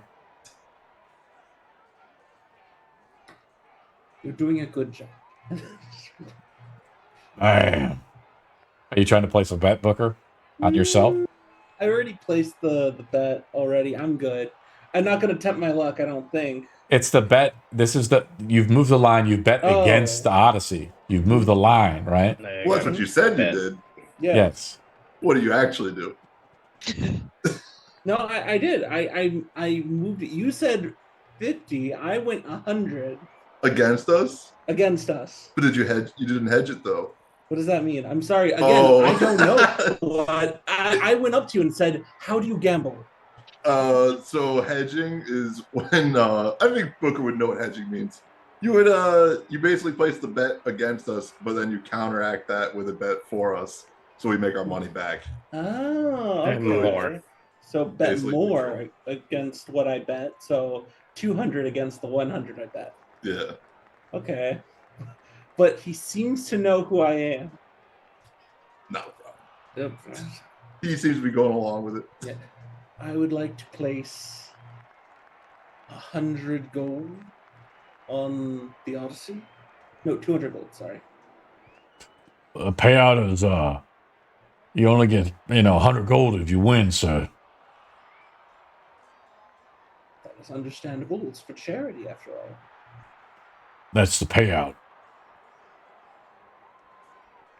So you realize, like, because it's 2-1, because you're kind of like the favorite in this, right? Mhm. They're not the bookies are expecting you to win. Mm. So you have to bet a significant amount more just to kind of come ahead. So 300. 150. So your whole hedge trade that you've done now would only make you net 50 gold. This is confusing. For me, We Max, should Doesn't just matter. lose. Suck. We should just lose. No. No. You know, I'll just have the I'll just do the 250. What would that be? 125. He takes a ticket and from you, and he writes you out a ticket. He's like, all right. Well, good luck. You guys are right now in the grim cells beneath in the Gorefest arena, where many slaves have been forced to fight for their freedom with the lynx. The stench of death and the roar of the crowd above fills this morbid chamber. Racks of holding weapons and armor are set within the locked cages of the north wall of the room. Flanking the walled ramp leading up and out of the area, a heavy iron portcullis at the end of the ramp seals off it from the rest of the room. Iron cages stand along the east and west walls, and a large iron sewer gate is set into the floor into the southwest. This is sort of like the final moment before they bring you out. Guys, I got a question. Hmm? Does anybody know who is attending this? Besides the Queen, besides the public? The Queen and the public. No one else. It's the public. Anyone can show up. Yeah, it's a public event, isn't it? Anyone of importance. I mean, they of course have to purchase a box seat for that, and that is beyond expensive, especially during these times. I gotta find a guard or something, somebody from the arena, and ask them, because you guys for sure do not know. You go up to someone and they're like, what? Do you know who's attending this place of importance? Like The whole place nobility? is packed. You guys did a hell of a job promoting it. I did not promote. I was We'll be forced to able this. to, we'll be able to rebuild those walls snippety snap. That's great and all. Do you know anyone of importance? Something that comes to mind, like Well, big. the queen is supposed to be coming. Someone, I think she's up there waiting right now. someone besides the queen. Well, the cardinal. I don't care about that. Something else. That's it. Cardinal's trying to cheer you on. She wants to give you your best, Good luck. From between you and me, that's not true. But that's it. No one else, right? I don't think so. All right, A that's couple fine. of the nobles, I think, too. All right, that's fine. There was Okay, a okay, strange okay. nobleman who betted against us. Yeah, who would be that stupid to do that, guys? I know, right? It's gotta be a foreigner. Foreign out of towner who wanted to see blood. It's fine. Does anybody else want to do anything before we start? I'm just What's gonna your time? stand there with my axe on my shoulder, just. I'd say mage armor, but you know. Already casted, broker. Already cast This is your it. time to cast. Also, any spells before. I'll say this is your prep spell time. If you want to cast a spell that would go off in the first round of initiative too. This is probably time too. Could somebody hold something for me? What you need? A magical spell? How would you hold a spell? Like this, and I'm just gonna redirect the permanent image onto Savine's outfit. It's magic, don't worry, I can use it in the backfield. Well, Okay. So you got now 3 layers of You know clothes. this is coming off, No, right? no, it's just a permanent. It's just sort of like an emblem on the outfit. I can move it. I won't move it to your hand. I don't know. You have now a tattoo on your hand. Cool. Yeah, there. Another one. Another Sweet. one. Another Yes. one. I Well, make it move on the skin. Barnon and Savine, are you both wearing your outfits that Gnome made you? Yeah. Yeah. Cool. You guys get to decide when you want to tear them off or whenever you guys want to do an extra thing. The rules of the arena are kind of like if you do a killing blow or anything like that, you make a performance roll. And, you do something cool, you make a performance roll. And if you do so, the crowd is known to reward the participants with items. But Savine knows that they expect you to use those items pretty much right away, like during the fight. Oh yeah. As the roar of the crowd fills the arena. Oh, I'm sorry, Gnome. Did you want to say anything before we start? yeah, I was gonna wild shape into the polar bear. Okay. Oh, you don't want to save it for putting on a show for them? Yeah, transforming in front of everyone. They're gonna love that. That tiefling I just turned lose into an a polar bear. action. Oh, This is a performance, gnome. Do not be thinking of this as a fight. I mean it's a fight, but it's more of a performance. Speaking of which, I'll get our entrance ready. Don't worry. Just start. Sweet. All right. You ready to go, boys? No. No. Let's do this. Come on. This is what living feels like. Pretty sure it's not, but sure, whatever you say. All right. As you guys make your way out through the arena, the portcullis lifts up. And the light that so many unfortunate souls and slaves that must have came out here, now freed by you, you guys step out into the arena and a large cheer. I kind of started doing this. I use magic to. I'll use silent image to make like billowing smoke, kind of like one of those WWE entrances. No, I was going to say that. Just I was gonna mention pour that. out of the entrance, Come and like out the Vince Van- there's Vince lightning Van crackling in it. Just like The Triple H intro. Yeah. Another one bites the dust. Oh, yeah, Barden, it's a good one. music. The roar I of the will play crowd something. fills the arena, a huge open space whose sand-covered floors feature occasional patches of soaked blood. The magically enhanced voice of the announcer echoes across the stands, calls out, "Down in the depths of the abyss, demons tear across the broken land of blood and steel, seeking mortal flesh. And here we have the Odyssey of Illuminators versus the hordes of the abyss. And here is..." He goes around and tries to introduce one by one each person. Booker! He points to you. This is your chance to like introduce yourself some way. Just the fog begins to roll around, and I kind of just take it and claw it around us and just sort of make it into a sort of a spiraling smoke and then into the dust. Just kind of. Gnome! What he will The do, sea! what he will do is that he'll walk in it looks like a polar bear, like says he's a polar bear, and he'll let like a big monstrous roar. Awesome. I got the polar bear model for your character too, right there. This would have been the introduction. Should have been when you transformed. Shit! I'm not that smart, okay? I do not do fun combat. I do sea combat. Savine! Thither! Just do literal like a bow. Anto the Magnificent! I'm not moving. I put a spotlight on Anto. And I'm actually looking around see if I see a dragon. They're going to match from. Hey. You look around to see a dragon. You don't see or hear a dragon at all. Okay. Tries to run. Bob! The musician!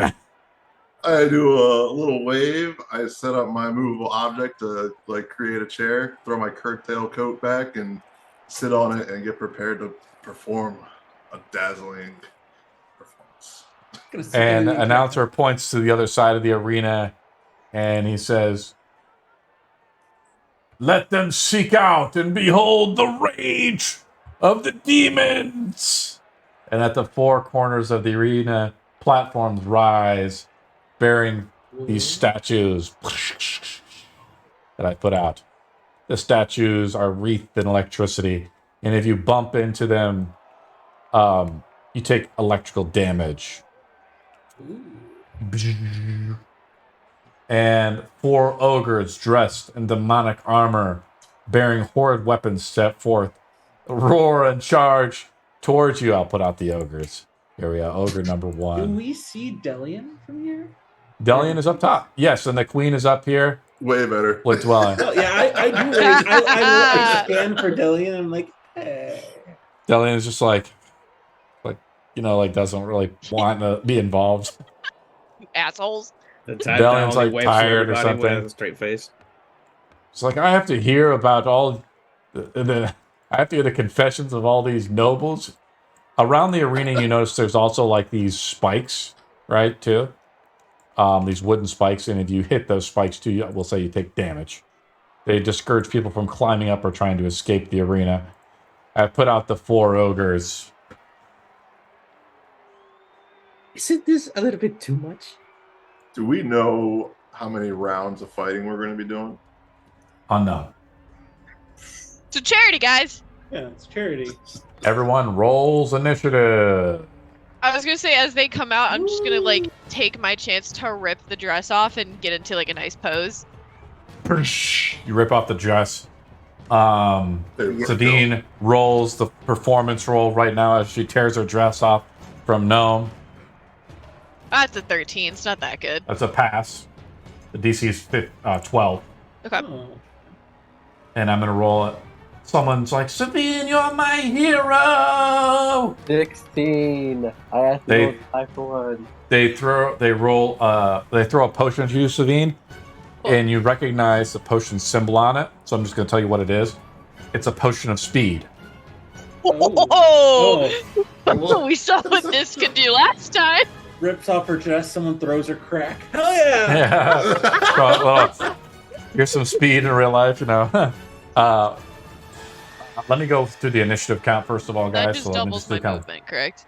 It gives you the hasted status effect, I think. Okay. Oh, good. I don't have to waste a spell. Yeah. Mm.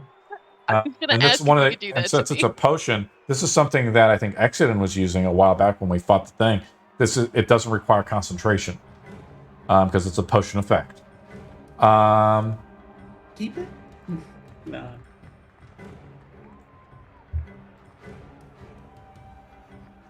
I rolled a 4 on the initiative, so I'd probably go pretty much last. Let's get the initiative count correct. We're to save time, we're gonna just keep this initiative count. So, Booker, what'd you get? I got a 23. Anto, 4. Barnon, 24. Savine. Dirty 20. Okay, no. 14. Okay, so this is the initiative count I got. There are 4 ogres. They're dressed as demons. Unfortunately, they don't use slaves anymore, Booker. So they must have captured and forced these ogres to fight you. Why are you bringing that up to me? I mean, I'm just telling you. okay, I understand. Barnon is up first. I don't know why I brought it up to you, actually. Barnon is up. All right. To start, I'm gonna cast.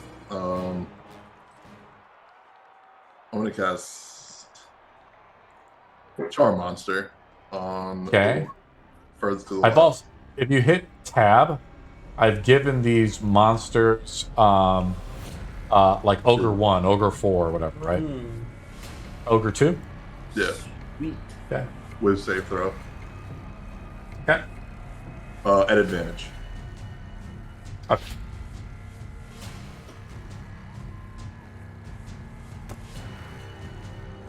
I roll a 16. That's a fail, so it is now charmed. Its eyes kind of go white and like they recognize you as a friend. This guy's charmed. And then bonus action, I will give Bardic Inspiration to Sabine. And we'll do so by playing a melody, and that will be the end of my turn.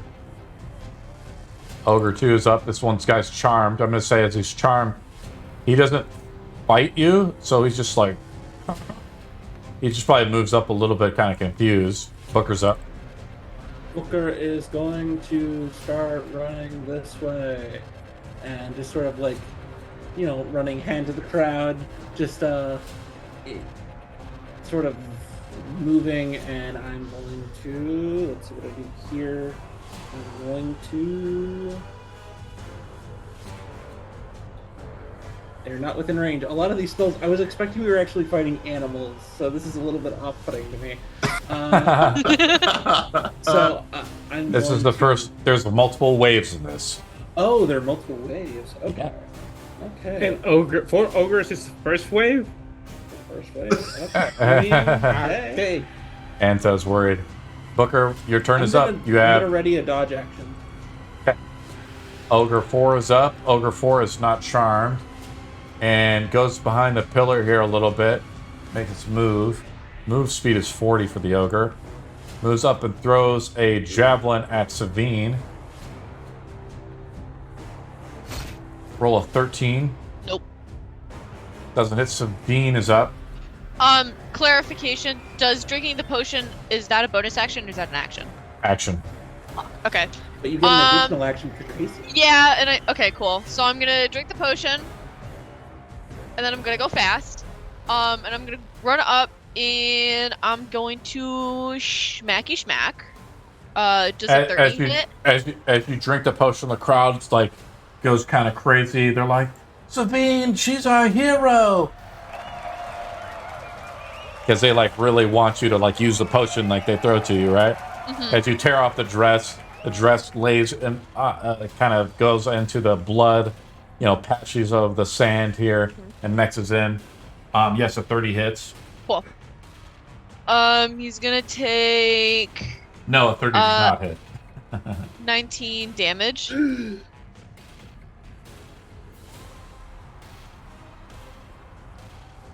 Okay. How do you cut into him badly? It's just with the sparkly axe. I'm guessing a 27 hits as well. Yes, they have an AC of 15. Cool. Just want to make sure. And then he's gonna take another 15 damage. And then I'm gonna bonus action rage. Yep. Which I probably should have done at the beginning, but it's fine. Yeah. And that's the end of my turn. Ogre 3's up. Ogre 3 charges forth. It's not in range, so he has to only move up to here. He throws a javelin at Booker. Roll a 22 to hit.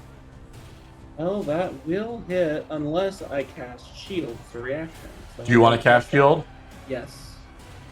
And as you see this huge barreling javelin fly towards you, cast shield, and it reflects right off the top of your shield, bring, and like flings, and you hear that like twang sound, so like sticks right into the side of the arena, and the crowd's like, yeah! Gnome is up. Okay, let's see if I can move up. Da-da-da. Because I have 40 movement, right? Yes. God damn it. Just right out of range, man. Just right out of range. Sad times.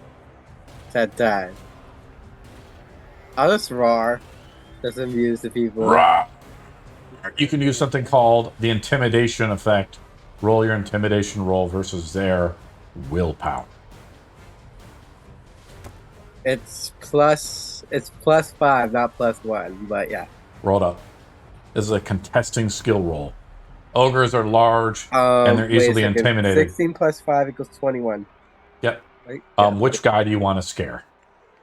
The one that hasn't been Ogre taken 4 into. or Ogre 3? Ogre Ogre three, 3's next attack roll is at disadvantage. He throws a javelin. He moves up here and he throws his javelin at you, Gnome. There we go. Misses with an 8. Anto's up. All right. Well, first off, I'm gonna put my shield in the hand. Lannister hand. It's kind of like unfamiliar feeling, Anto. Yeah. Feeling weird over here, but let's go. You know what? Let's stay over here. Next to Booker, you're helping him out.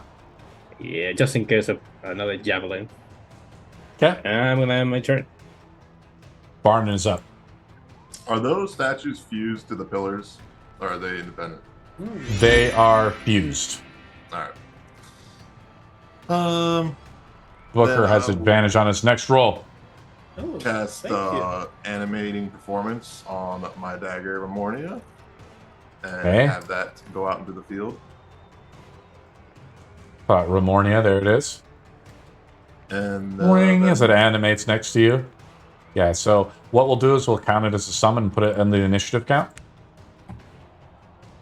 And for my bonus action, I will command it to move Okay. towards this up next to Savine at 60 feet of movement. Or no, 20 to 30. Okay, that's all my turn. Almost. Ogre 2 is up. It's charmed still by you. A little confused. I don't make a saving throw at the end. It's just charmed for an hour, right? Pretty sure Huh? that- What's going on? It's just charmed by you, but it's not charmed by like Savine. So it throws the javelin at Savine. I'm gonna say it attacks Savine because you haven't given it like commands or anything like that. It misses Savine. Booker's up. So Booker is going to move actually towards the creature.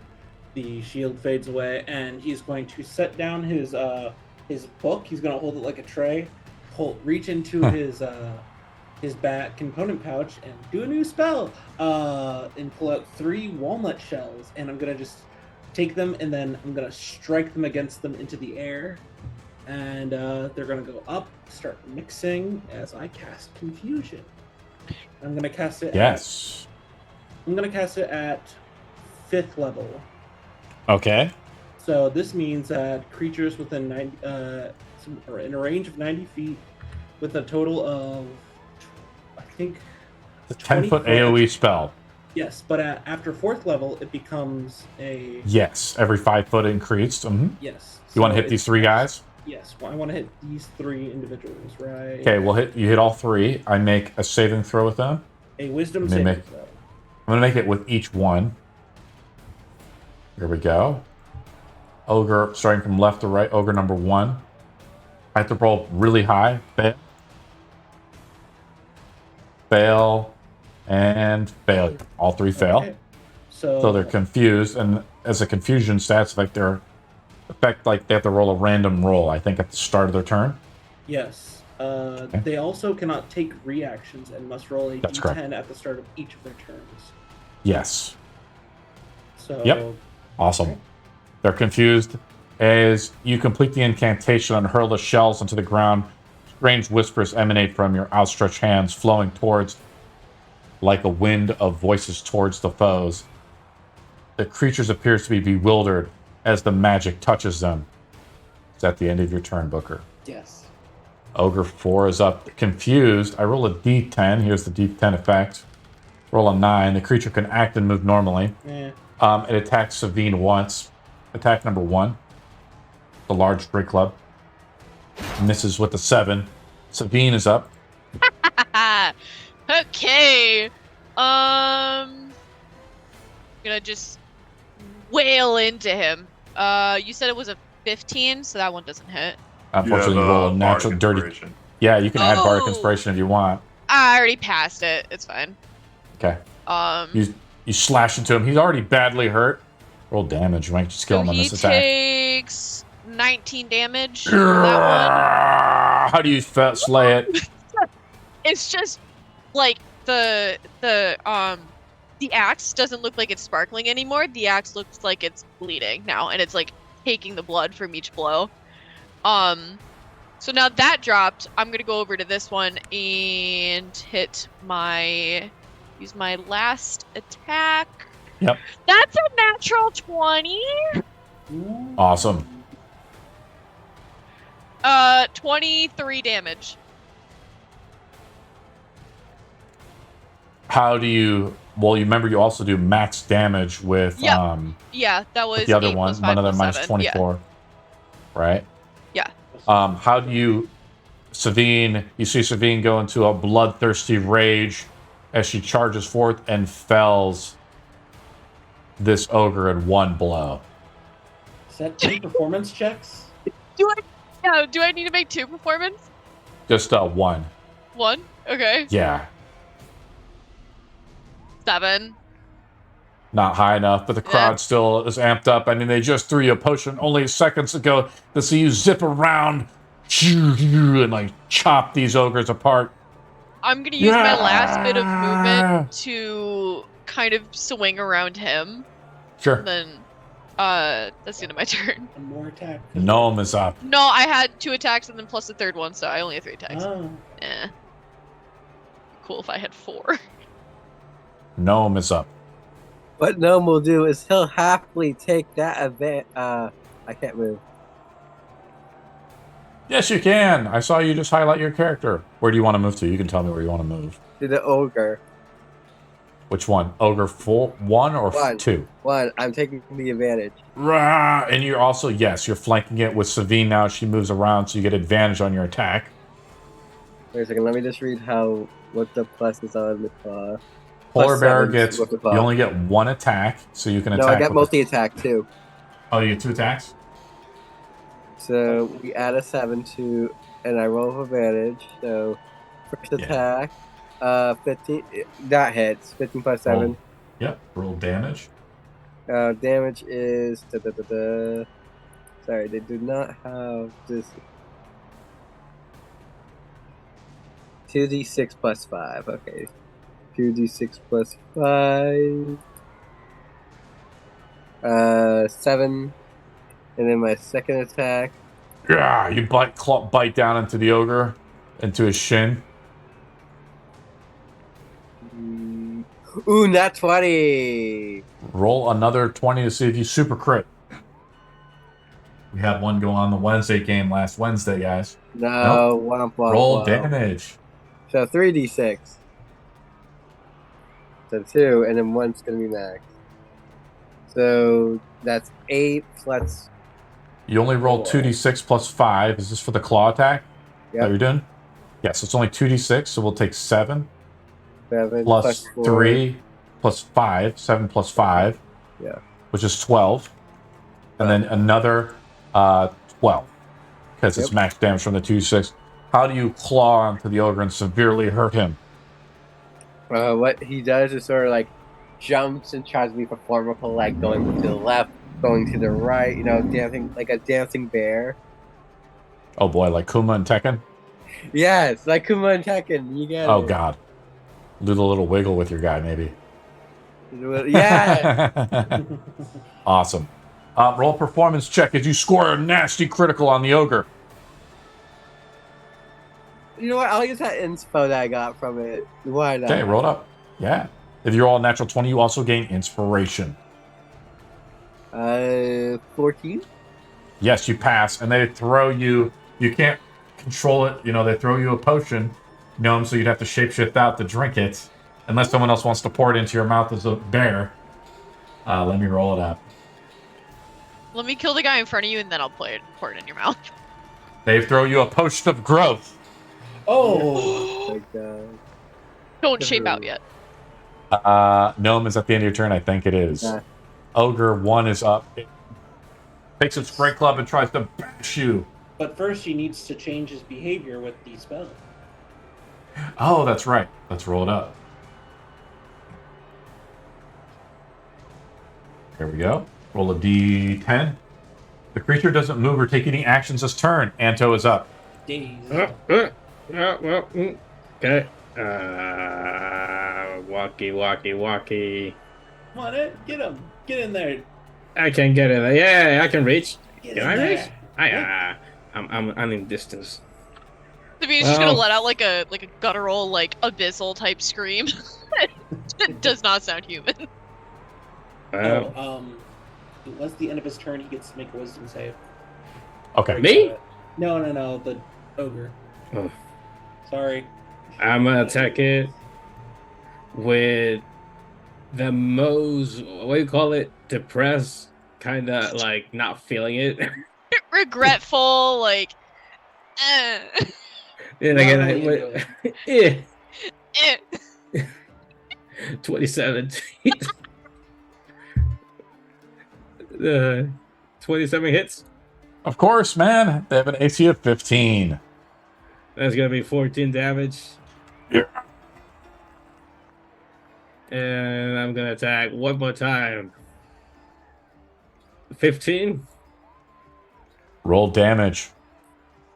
The AC is 15. 8 damage. How do you slay the ogre, Anto? We Uh, want blood. as I'm going to swing my sword, I trip over, like, and then I stab it in the heart. Classic Anto. That's gonna be the end of my Critically turn. hit it. And I dropped out. Mornia. So, Exodent, it's up to you. I'm sorry, Barnon, it's up to you if you want to Whoa. use the if you want to use it. Like I put Mornia in the initiative count, and so it's up to you if you want to, not use your bonus action to control it and stuff. And Mornia just acts on its own. You're gonna let Yeah. me buff it that way? It's buffed, yeah, All right. as a summon, but it's Right. at the end of the initiative count. So that's like quote unquote the nerf if you want to say to bounce it out. I mean, that's definitely a huge buff, so I'll take it. Yeah, that's fine. It's not a big deal. I guess it's gonna go and attack it, lose its charm, and Huh? the. I think it has to take damage. I'm not sure if it's based on the attack. I don't know how charm works. I forgot. I How. think you could take any harmful actions against it. Yeah, Okay, harmful action. Okay, Yeah. roll it up. So Roll an attack roll, so it's no longer charmed. Your spell stops. At Does it, 2, and that's a 15, so that'll hit, and then 1d10. at 2, Barnon. Why am I adding 2? Well, I hit it, and that is 11 damage. Mornia slashes into the back of its thigh. These guys are dressed up. They're ogres, but they're like dressed up like demons, right? What else? Is that your only attack, Mornia? That is Marnie's only ability. So Barnon's up. And I will move to Vicious Mockery it. What do you say? Your attire is distasteful. I roll a dirty 0. Then that will be 6 full damage, and he gets advantage on his next attack. Get out of my head! That'll be the end of my turn. It tries to swing down at Mornia. Just swing at it with its large great club with disadvantage. Yeah. Roll pretty high on both of them. 23 to hit. Do 13 That'll hit. bludgeoning damage to Mornia. And it is still alive. Okay. How much HP does Mornia have? 10 plus 55, so 65. It's got more health than me. Okay. Booker's up. Booker is realizing his confusion spell was wasted.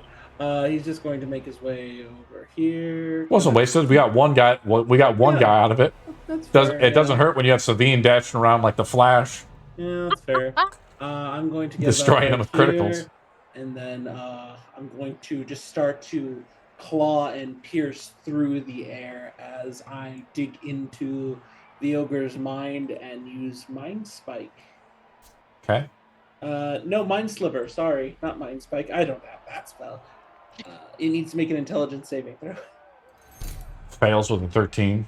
All right, and then it takes. Let me see here. It takes 15 psychic damage. Oh.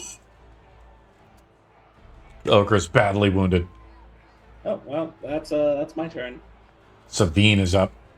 I'm just gonna make a full haul ass right over. Oh no, wait! I'm gonna give the potion to Gnome. I assume that's one action, and then I'm gonna Takes an action. Yep. Yep, and then I'm gonna use my movement to get over here. How much bigger am I now? You're this big. You're on par with. You grew up to a huge size. No, wait. Polar bears are already huge, so that means I'm gigantic. Oh no! Polar bear is a large beast. You move from large to huge. Okay, there's a huge. Okay, go. That's gonna hit. How much damage did you do in the first attack, Savine? 13. I did 26 damage in total. Savine dashes up. I'm thinking of like the Flash, television show when he's fighting like the doctor guy or whatever, and Savine's just like running around, Yeah. and slashing and cutting. How do you cut this poor ogre down? It's just the the demonic kind of scream. roll The my crowd goes performance. wild as the first wave, as only maybe less than 30 seconds, and then you see up in the stands, Riker's like, cool it down a little bit. You gotta put on a show. You made it too quick. I'm blind raged right now. So Tell that to the person who threw her speed. This was simply just the advertising, was it not? I had a 16 on the performance. What do you do to rouse the crowd, Savine, as you chop down the last ogre? Start swirling the massive axe around. Wow! Are you entertained? I'm going to use the major image to cause her to look like she's starting a tornado around her. Oh, that's cool. I can actually make a real tornado. Don't. We're You're in good. bear. No. You're a bear. Rar. Right. Arr.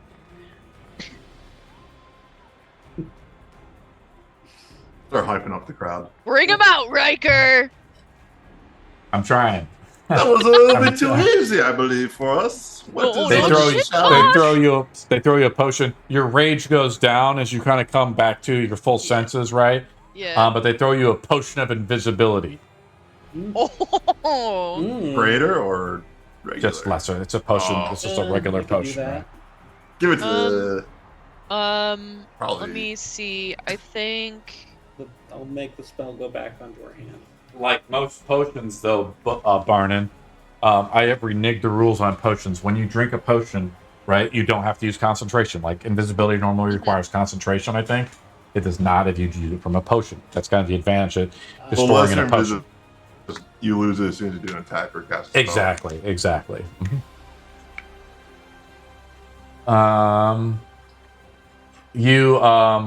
They bring out some guys to clean up the bodies right before the next fight, and the crowd is just going crazy. Like each time there's like a fight, there's kind of like an intermission, right? How long?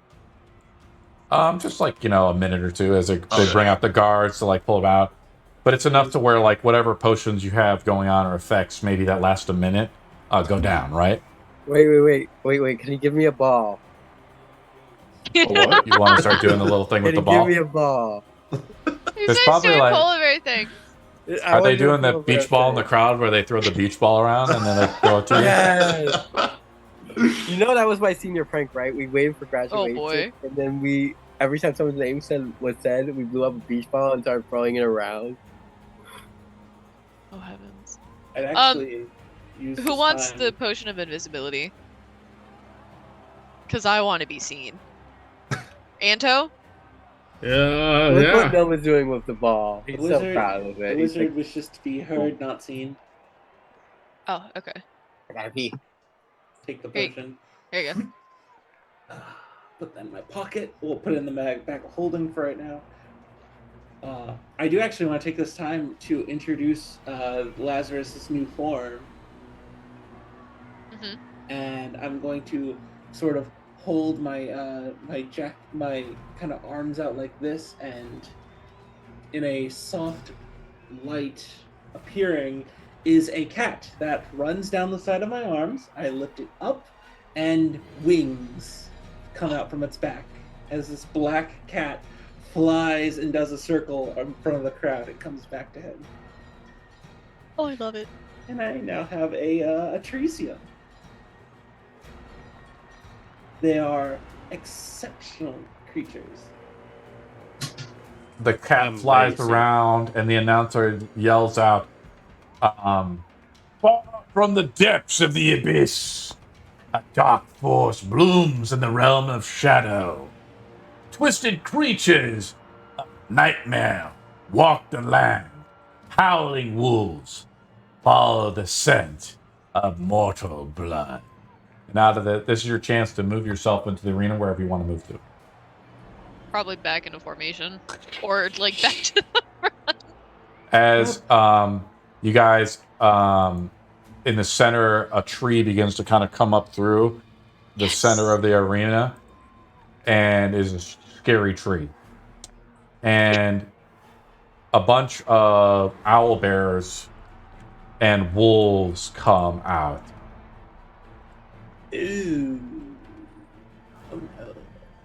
Can we have one of the owl bears as a pet, Arnon? Can we have him as puppies? Come on. As you say, we could as you say that, they come out through the bottom of the arena through many of the portcullists and traps, and they're right behind you. We will now roll initiative. We already have initiative rolled. I think Barnon rolled really high. I'm gonna roll with the owlbear here, What did you roll, Barnon? like I a got a nat 24. Oh. So they go second. So let's put them out, kind of thing, like this. See what we got going on here. Oh wait, I got my inspiration. Yeah, you got inspiration because you rolled nat 20. You don't need to. Yeah, we're gonna keep the same initiative count, so we don't have to keep rolling it every time, right, guys? Yeah. Yeah, How long is Bardic Inspiration up? 10. Yeah. 10 10 minutes? Okay, cool. So it's still up. Okay, cool. Still have a giant polar bear. So you see what I do here is I put Mornia at the end of the initiative count. We have Barnon up first. Let's pivot to Barnon. There's Barnon. Right behind you, Barnon, an owlbear and two wolves begin to growl up. The owlbears have been decorated a little bit in infernal-like clothing. They have like little demon, things put on top of their head, like little horns. You don't know how long they'll last for. And the crowd cheers. What do you do, Barnon? You're up. Is the scary tree monster, or is it just kind of like does it kind of seem like a prop right now? Unknown. Okay. Go touch it. No. Don't. No. I am going to cast invisibility on myself. Yeah. Okay, so you're now invisible. I will then also give Bardic Inspiration to Gnome. What do you say to Gnome to inspire him? I will sing the tune of a great polar bear.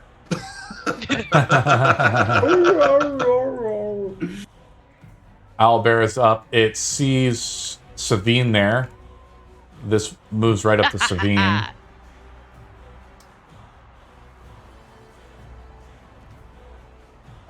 It has 2 attacks, one with the beak and then one with the claw. Here is the beak attack. Rolls a 15. Nope. Rolls a claw. Hits with a 22 for 11. Reaction. It's gonna Okay. need to make a dex save. Okay, here we go. Rolls a dirty 20.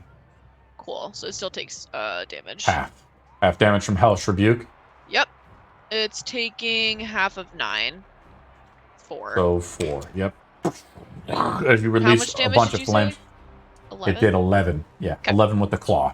Confirm. It's Okay, just cool. really strong, big creatures. Booker's up.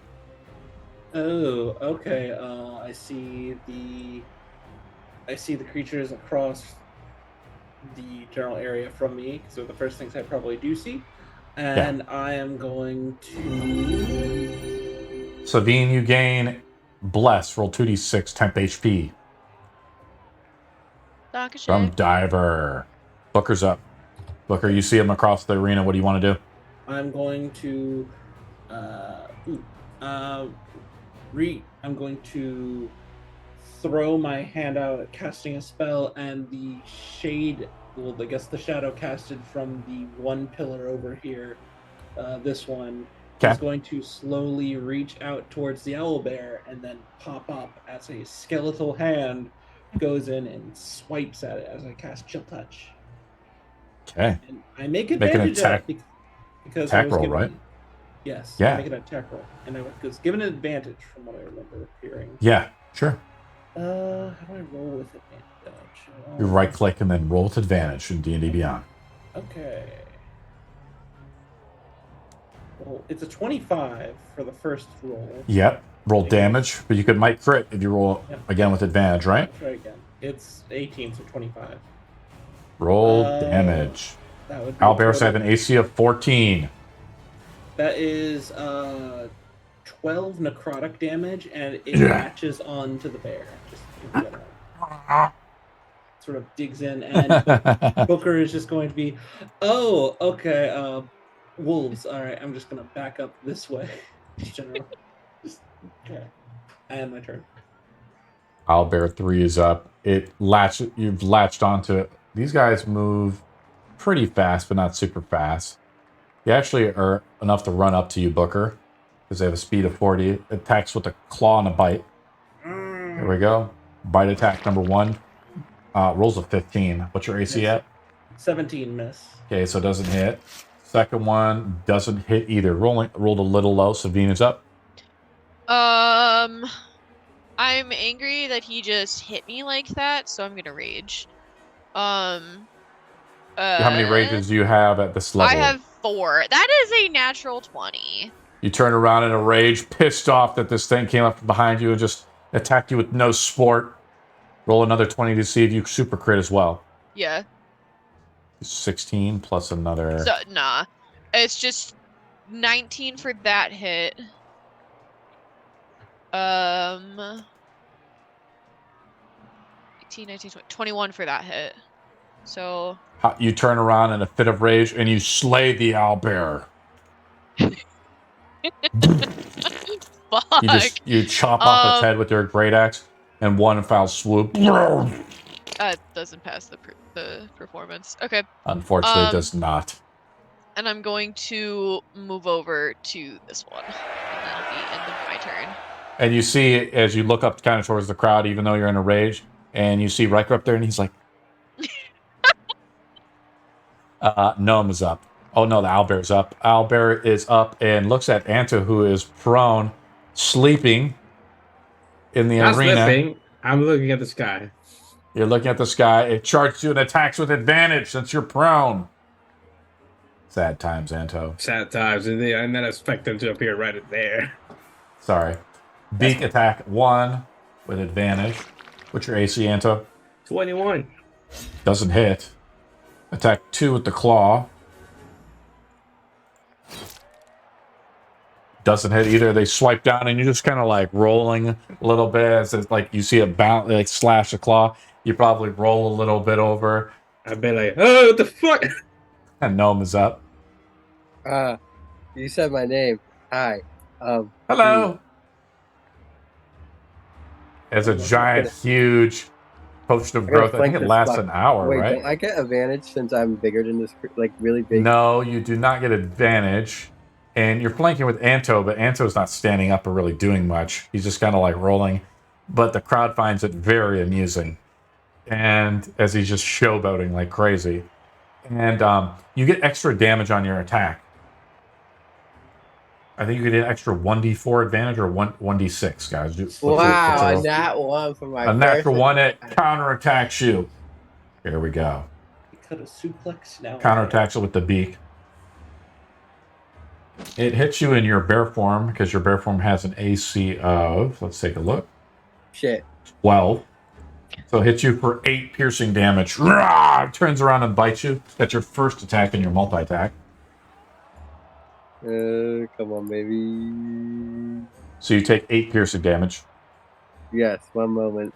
I think it's plus 5, and that does not hit. Right? Because the strength is plus 5. Bear health. I don't know why it disappeared. I put the bear health in. Oh, you get plus 7 to hit, so that's a 14. I think that's still... It just hits. Roll damage. Okay, one moment. Let me just put the 42... I think you're supposed to use the proficiency bonus of your character, not the bear, by the way. What? Shaping. So that's 3d6? Roll, yes, roll 3d6 plus 5. 9, so 14. 14, you claw into it as it turns around and bites you. That's the end of your turn. Wolf is up. Wolves are very dangerous because they get pack tactics when they're attacking with other wolves. This one charges up to you, Barnin, and does not get advantage. Invisible. Oh, that's right. It tries to smell you out, though, because it sees you go invisible. Make a stealth roll versus perception. I think it gets advantage. It does. Let me roll with the advantage here So on the does wolf. Barnon. Oh, God. Yes, you do. It's invisible. So, 15.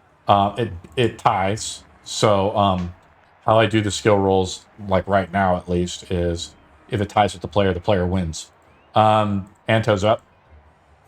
Well, I'm gonna get up first and foremost. So As you stand up, you provoke an attack of opportunity, but the creature already used its opportunity to attack on the bear when it rolled a natural 1. I'm gonna attack it. You attack with advantage. Means right. Yeah. As you look across, like over the giant owlbear, you see this huge polar bear swiping down at it. 14 to hit? You do hit. Oh, it hits. Okay. Yes, you have to roll 3 or less. On my poor little owlbears. That's gonna be 10 damage. You cut into the bear very badly. I'm gonna attack it one more time. This would be 18 to hit. It'd be 13 damage. One of its like plastic horns that has like up on its, paper mache style horns that it has like put up is cut off. Is that the end of your turn, Anto? Yeah, I'm gonna move over this way, right here, and that's gonna be it. Wolf is up. Wolf moves up to... Didn't spot Barnon, so it moves up to Savine and tries to attack Savine. There we go. Just one bite attack from the wolf. Doesn't hit. Wolf 6 is up. The wolves begin to sort of surround. They have a speed of 4. This one moves up to you, Booker, and attacks you, Booker, with a bite. As they try to grapple you down, they don't. Rolls a 2 on the dice, so misses. Last wolf moves up, but now they move into pack tactic range, right? I'm going to roll with advantage. Hits you with a 23 for 7 piercing. Make a dexterity saving throw, please. I'm going to use my Shield? I'm actually going to use my natural ability. So what is it called? It makes you miss, right? It's the illusionist ability. The illusory self. So it Do you does teleport with that? No, it just it goes and jumps to try and bite me in the neck, and it pulls down a fake booker, just kind of like off that was on top of me. All right. Mark that ability when you use it. You get that only once per long rest or something, right? Once per long or short rest. Nice, nice. Nice little defense mechanism, Booker. I think do you teleport 5 feet away or something like that? No, it just... You're just going to stay in the same place? Okay. Hmm? Wolf here moves up to Anto, and he's really just right next to Anto and attacks Anto. Right. Does not hit, 21. but is in with range of another hostile creature, so it gets pack tactics. Still doesn't hit. Wolf 4, last one, goes up to attack Anto, right? They're just right there to attack Anto. Does not hit. Morny is up. Is the owlbear by Anto bloodied or just formed death's door? The owlbear by Anto is bloodied. Okay. Morny's gonna go up to it and attack. The dagger fly. Is this a short sword or a dagger? Dagger.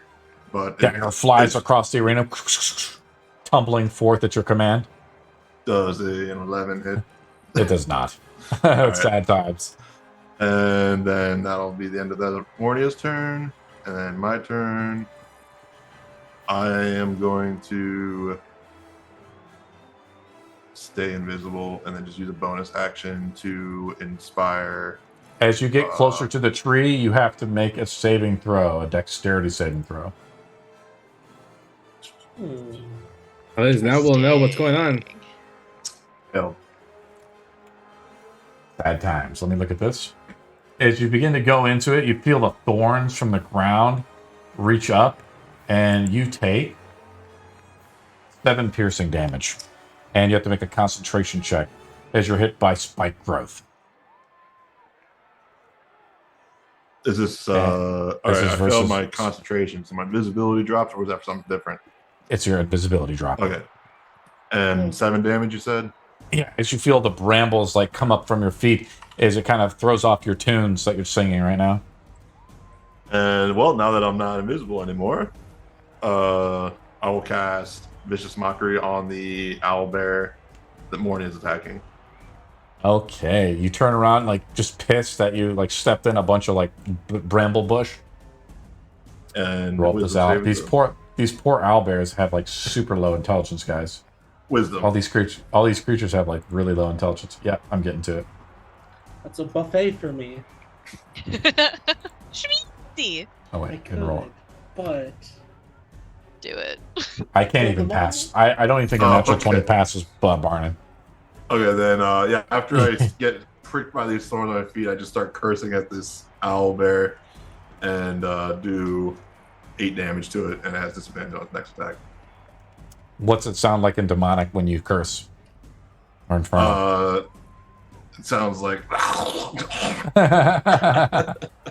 Owlbear is up. This guy's dead, so I have to remove him. Booker is up. all right. It is getting too crowded for my likings. I know I can't leave this spot, but I'll make them leave this spot. I reach into my bag, snakeskin glove, egg. I crack it as I wind up, and from the shadow of the wall comes a massive dark clawed fist as I cast Arcane Hand, and I'm gonna smack that owlbear into the pillar. You want to do the arcane hand again? Yes, I'm doing Arcane Hand. I thought I could kill them all, or I could have some fun. So it needs to make a. I'm going to do as a bonus action. It's going to do Forceful Hand. So it's going to make a Strength Athletics check.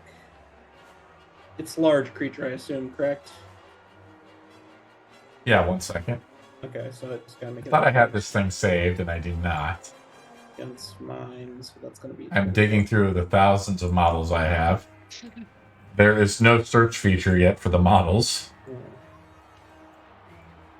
So when I'm looking through my Tailspire models, there it is.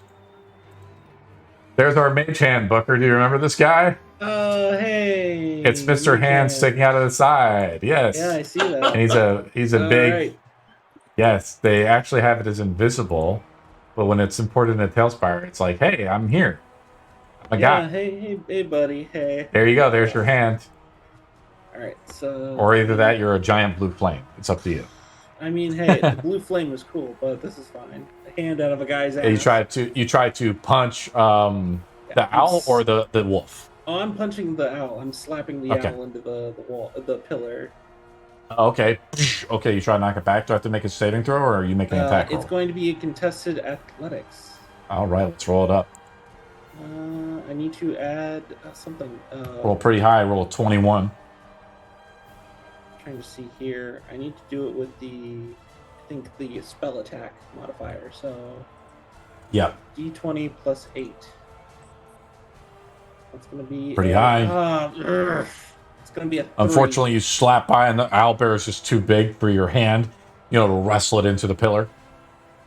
Okay, I am going to then Provoke some attacking opportunities. You're gonna stay right there. I'm gonna stay right here. I'm gonna hunker. Just hunker down. Got it. Yeah. Owlbear is up. It attacks Savine and tries to do a grapple check, kind of doing the same thing. Attack on Savine. Make a grapple check, please. Athletics or acrobatics, your choice. I think when you're raging, you also gain advantage to athletics, but I'm not sure. Let me double check, but I think that is correct. Why don't you roll up just as a single roll and see if I beat you? Okay.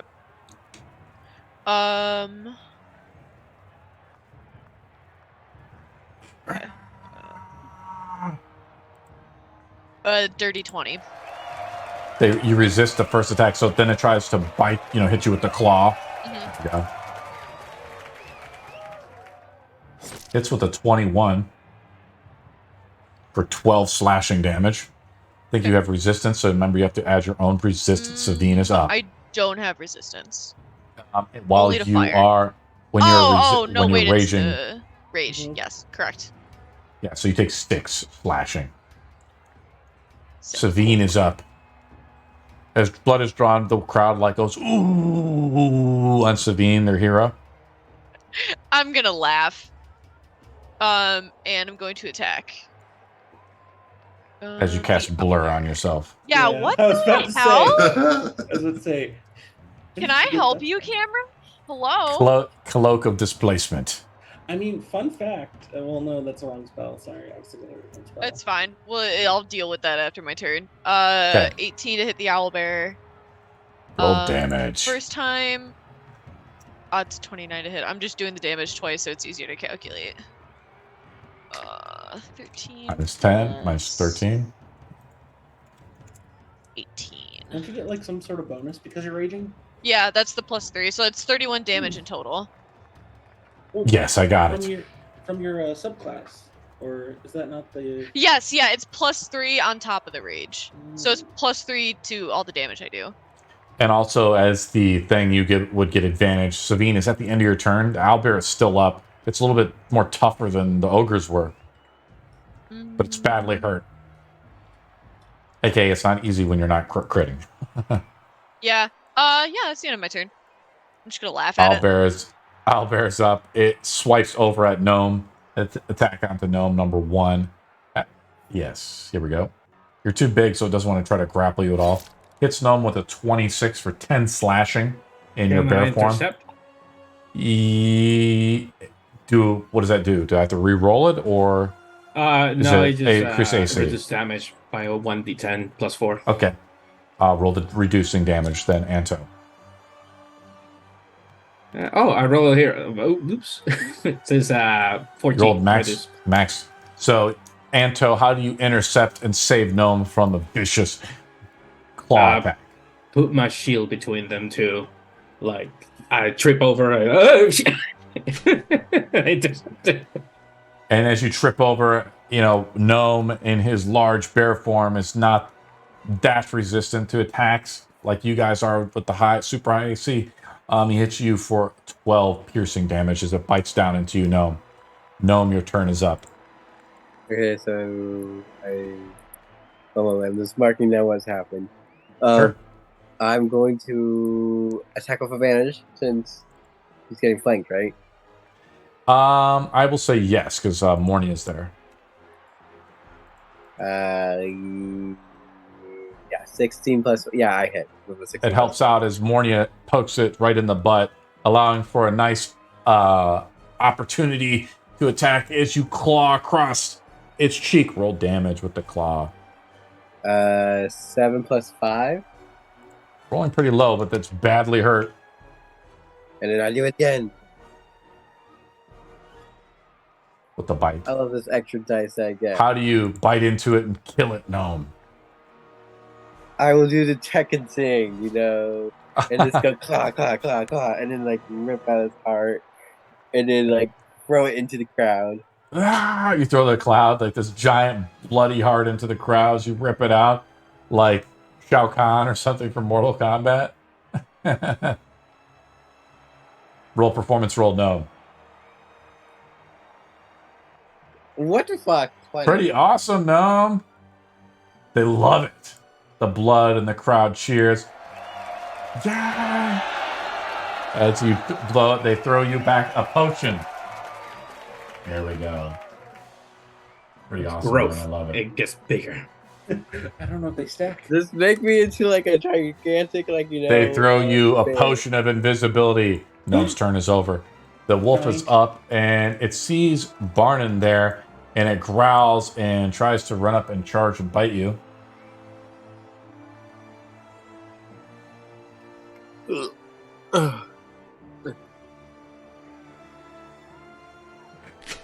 Hit you with a dirty 20, I'm assuming. Yeah. For 7 piercing, make a dexterity saving throw. Or fall prone. 6, so I am knocked prone. It knocks you prone as you're dragged into the bramble. It pushes you in a little bit further. And you take another 2d4 damage. I'll have you make another save, though. See if you kind of waller out of it. Right now, another dex save? Or Yes. Okay. Right now. As it 14. moves you into the AoE, you do not take any damage. Anto's up. Well, Barnon, you are blessed with 2d6 temp HP from Diver. Hell yeah. Roll it up. Anto is up. You're being flanked by 2 wolves. 2 wolves should be there already.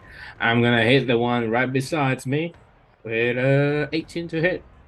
Wolves have an AC of 12. Sucks to be them. 14 damage to the first one. Anto, you're my hero, the queen says. Hey. You kill the first wolf. Oh, it's dead already? Yeah, you have 10 HP, guys. Well, I rolled 26 to hit a dead creature then. Well, you swipe again at the other creature, so roll damage against the other one. All right, there's another one behind me. Yes, So- that is flanking. So do I The use wolves the are 26 like, then? they're kind of like, they have paint on them, kind of like hellhound paint. Yes, roll damage, Anto. They have an AC of 11. That's gonna be 10. Yeah, so you kill both wolves.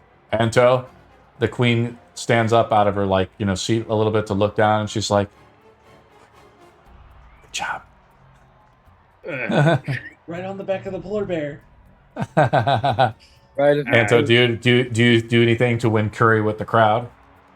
No. No, pull it. Sad times. Right, no. Pull Sad times, indeed. Anto, do you want to move at all, or is that the end of your turn? Oh yeah, I'm going to move around the corner.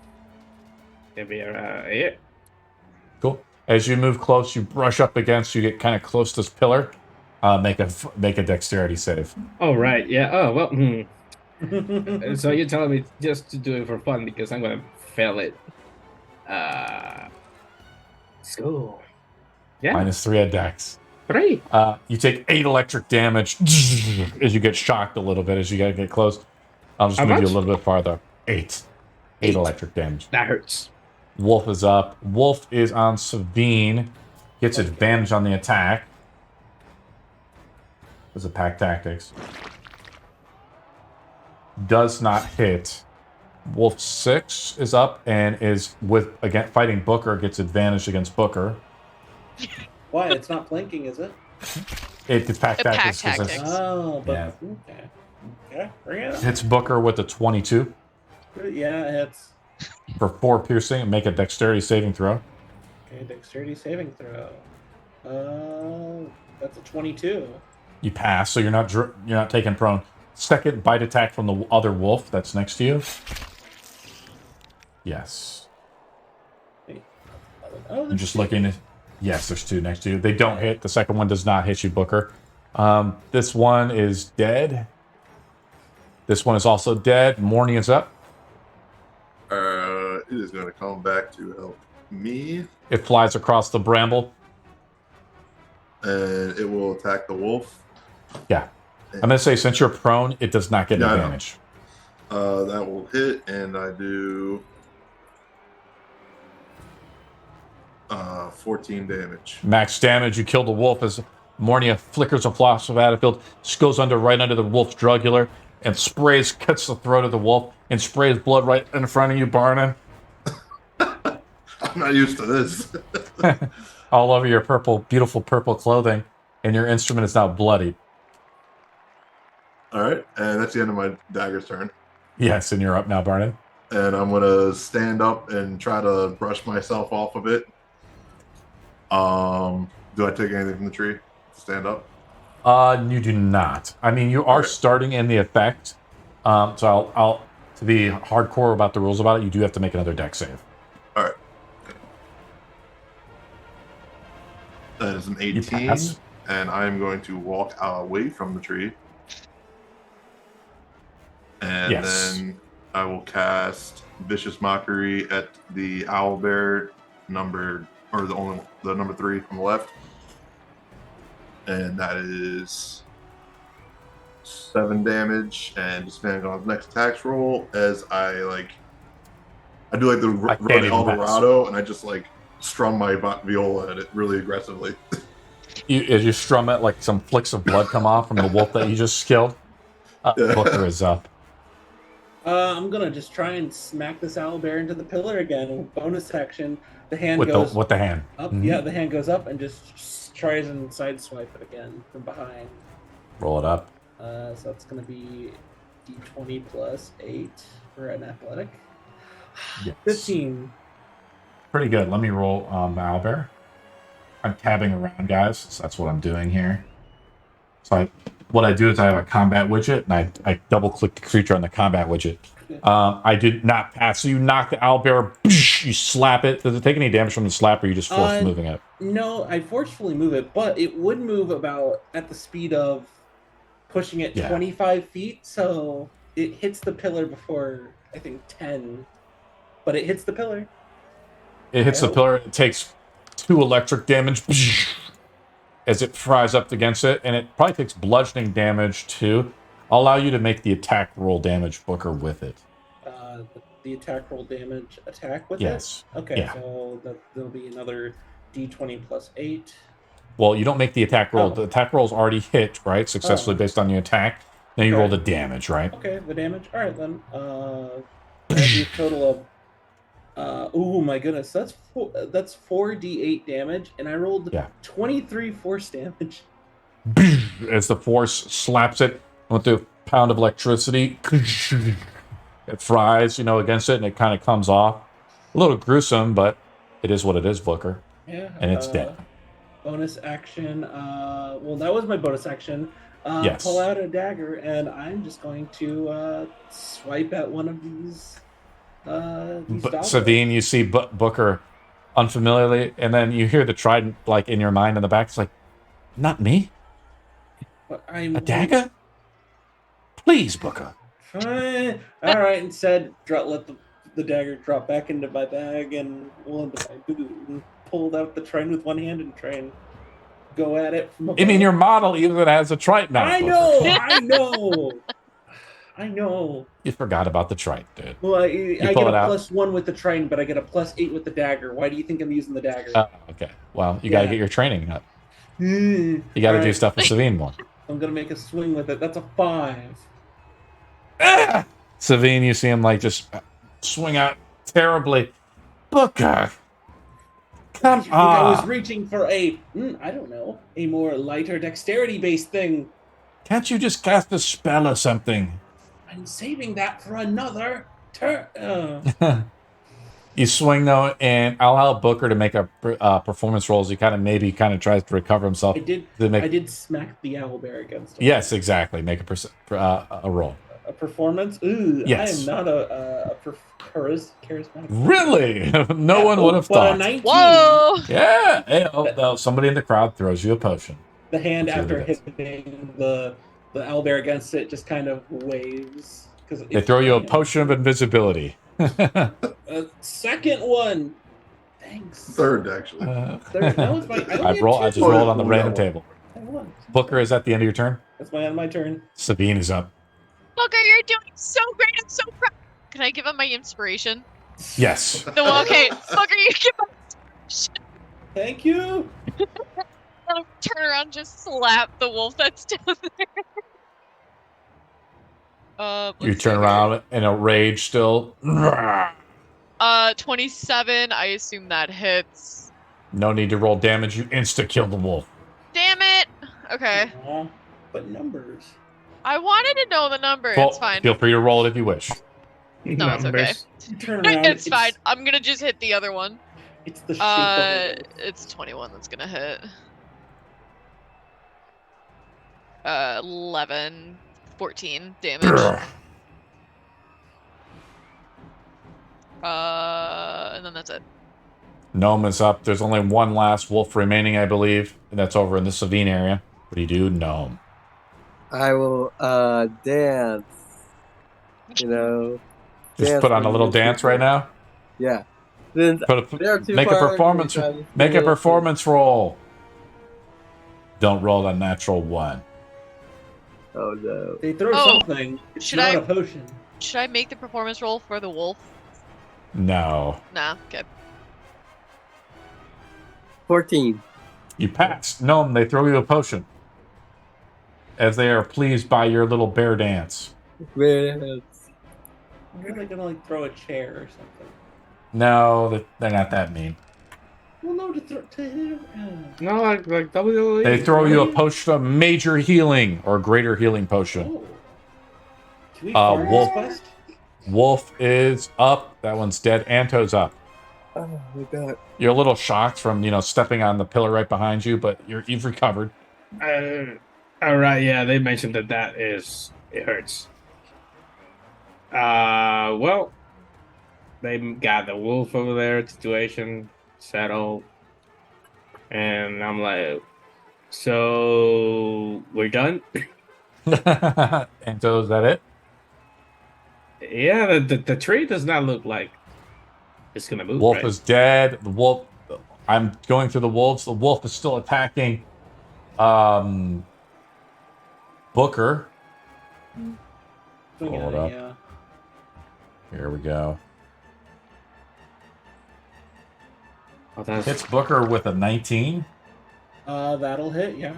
for 9 piercing.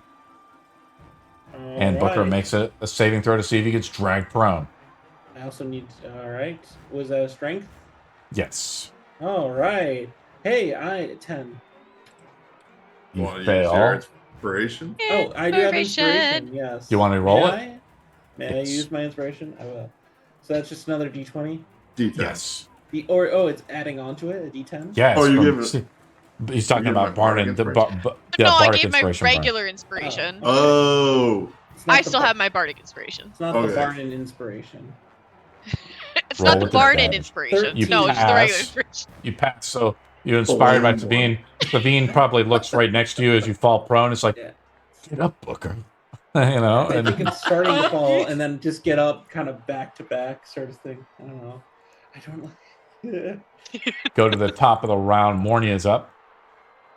It's going to go and deal with the remaining wolves on the left side.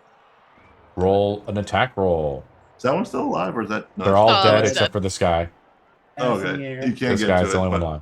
he'll be within 10 feet of these guys, and that'll be the end of his turn, and then I'll Vicious Mockery, the last one that is up. And I'll roll. This is an intelligence saving throw, correct? Wisdom. Okay, wisdom. Let me roll again. Oh, this one can actually make it. Oh. Barnon, what do you say to kill the wolf? Oh. Oh no! I wasted the. I would want to do the Viola thing at that one too. Just aggressively playing bad strum music at it to disorient itself, and its brain explodes out its ears from how awful the sound is. The crowd is like, better.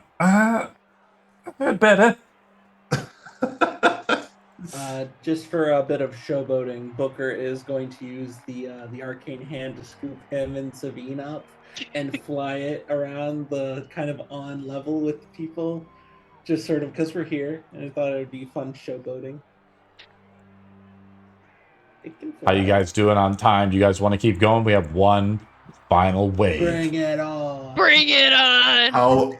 I gotta go to work. You got to go, So- Barnon. Oh, We will yeah. continue this next week then. Wait, can we get a tease of what's coming next? Yes, I Can will we see announce what's it. next? Yeah. Can we see Yes, it? I will announce what's happening. Position your models where you wish. I need to see if. Sadly, this is my last day here. How long Yes. is the, Gnome, position your model, Gnome, regardless. Prepare Oh, yourself for combat, Gnome. How long does this setup for this next one take? Well, If there's it's always a minute, something. then the hand's gone. Probably Yes, a it's minute. more than a minute. So if it takes Oh, anything right. that lasts more than a minute is gone. All right, the hand is now gone. Okay, I'm just going Can to we give hide it it just in case you want to 10 bring it back. minutes and do a short rest? No, it's not 10 minutes. Damn It's just a it. minute. They just come out and clean up the bodies and they're like good to go. The tree is still out there. It's another obstacle, though. Hmm. I don't care. Yeah. I have the train now. Wait, no, this is your last day. Yeah, Yes. because my college debt is coming back and it's $750 extra dollars. Corruption I'll blows. go to work later. I'll just say. Okay. You want to stay? Yeah, I'll Are you stay. sure, Barnon? Yeah, it's fine. I'll just not sleep. It doesn't matter. I don't want to fuck you up, Barnon. No, I it's don't want to fine. fuck. Oh, It's None's last day. I'll play. Corruption Yeah. flows through the depths of the nine hells like poison. Only the blades of the angels of I know heaven that. can purify the sins of the mortals. Behold, Sava, Karasa, the angels of blood. And Savine, you recognize these two gladiators. They've dressed up in their appropriate attire to challenge you. And they say, "Excellent, let's bring them a good fight." And the crowd cheers across. They are gladiators, sort of like you, Savine, right? Yeah. Yeah, the crowd cheers. And let me roll initiative for these guys. Hey, can I have haste? had the No, bottle. because you already had the bottle and you already used it. We don't count the lethargy from the bottle either because well, it takes happened a off. minute, so. Yeah, we said it happens off the round. I roll a 13, so Barnon is actually up first, but he took a break. We'll come back to him. Just remind me, Savvy's up then. See what these guys are going to do. They look at you. Let me take a look here. Bring it on. I'm trying to bring it. I want to make sure I'm Sabine? doing the right rules. Which one are you going to fight? Probably the one that's got my name or something close to my name. Then I mean, they know that Anto is the slowest one of them all. Anto makes a dexterity What? saving throw. wait, what? Oh, wait a minute. What? Wait, what's from this? I'm range? behind everybody and I get attacked. Well, Magic? they've seen you. This. Is Do you have that any- dexterity saving throw? Oh, no. Right. Let's spell it with style. Anto pulls 5. out magic. Around Anto is a ball of darkness forms around him. Is everybody that you guys have all grouped up can no longer see. I will sort of lock this for now and just see what happens. And Abby moves up here. Booker's up. All right. They're going You are to now regret, shrouded in darkness. They're going to regret this because Yes. what comes out is not the puny wizard. what comes out is the sound of thunder and the sea and bones cracking and fog forming as stepping this way, exiting the cloud, is the champion of Lanier. As I cast Tensor's Transformation. As your model changes and looks awesome. You step out. The crowd cheers. Booker, there he is! Who dares challenge the champion? Kind of eye her, just. And you step in within 15 feet of this base, and you have to make a dexterity saving throw. But I get advantage. Yes. And I also get to add proficiency to that, so. Yes. It's well, so that's, let's see. Terrible. 8 plus 4. That would be, what, 12? You rolled a total of 12? Yes. You roll with advantage. You already added the 4 there. Oh, because you didn't add your proficiency? Is that what you're saying? Yeah, because it doesn't you add pass. my proficiency. Yeah. You pass. Okay. So then I'm just going to also then like move like a little bit of 5 foot this way just to keep out of the thing, knowing that that affected me. But I'm going to make my way. You stepped out. You're like, oop, I just stepped into a Lego. Pardon. Oh. Champion could not see where he was going. Barnon, you are up. What's You are covered in darkness. It's nighttime. Oh. Magical. You are covered in magical darkness. Okay, I will cast Circle of Power for my action, and Magical Darkness if I can't see anyone, so that's the only thing I can do. Or I'll try to move out of it. Circle of Power.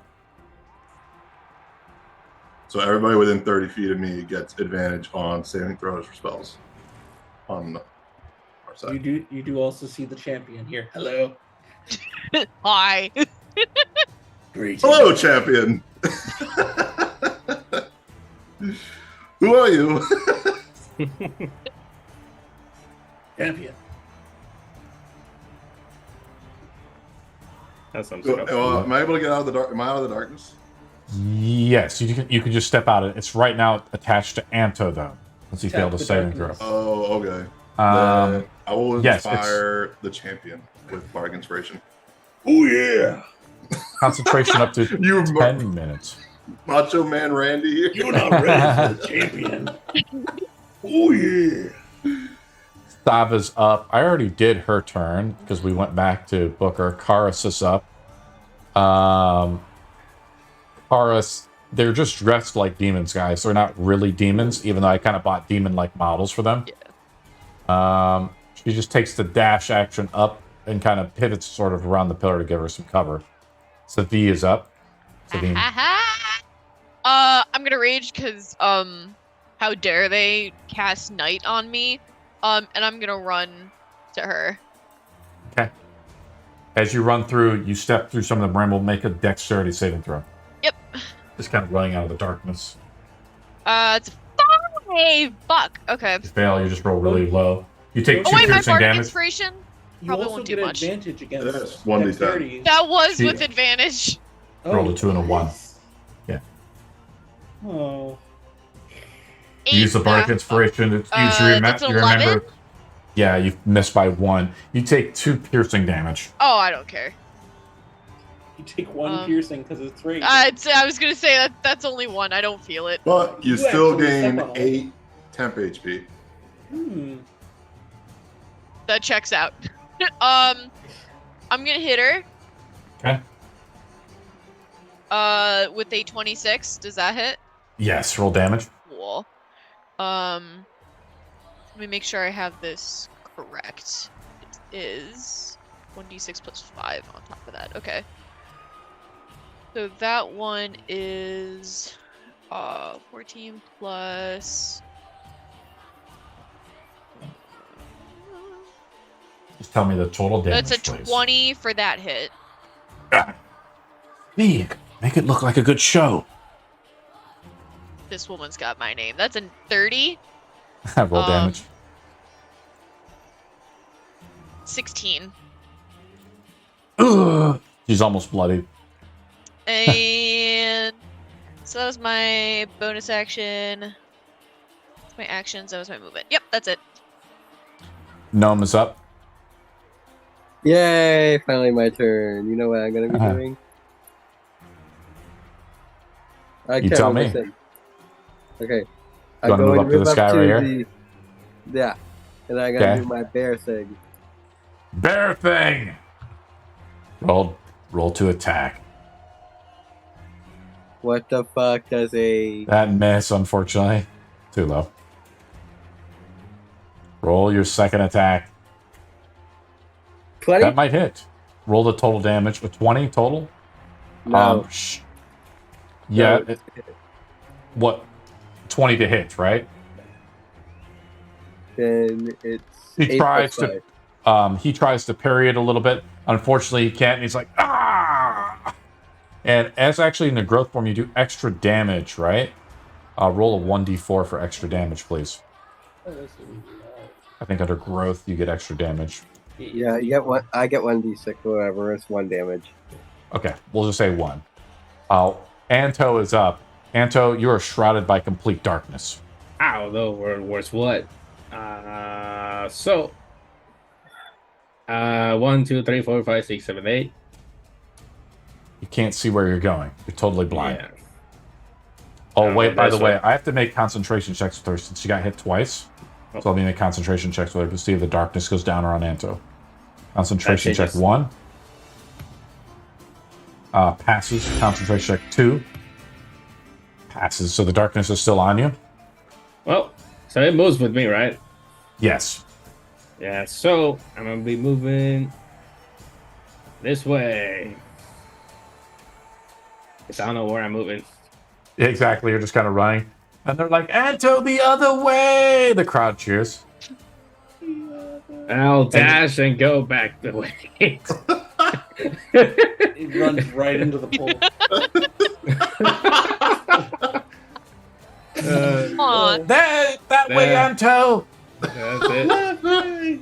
Mornia is up. Mornia can't see anything either. So she's gonna run right here, I guess, Okay. and then that's 15. And that, As you get close to it, you have to make a dex save Oh no. next to the pillar. As electrical power comes out of it and tries to zap Mornia. plus 2. 19, and Passes, takes no damage. end of my turn for that, and then Okay. Barney's up. We'll do Vicious Mockery on. So are they both look like spellcasters, or? Unknown. All right, then yeah, I'll just do Vicious Mockery on the one on the right. Okay. Roll. I need to make a wisdom save. Okay, here we go. Yeah. Poor show, my chap. Disadvantage to Anto on his next roll. It Let's checks cancel. out because it Yeah. goes Let's back do to that. normal. Yes. Does she pass? She did not. Roll damage, Okay. please. Take 7 damage, and I will tell her that her attire is also very weak. I worked on this all night. Savvy's up. She tries to. I'm just looking at. They have 3 attacks. Attack number 1 onto you.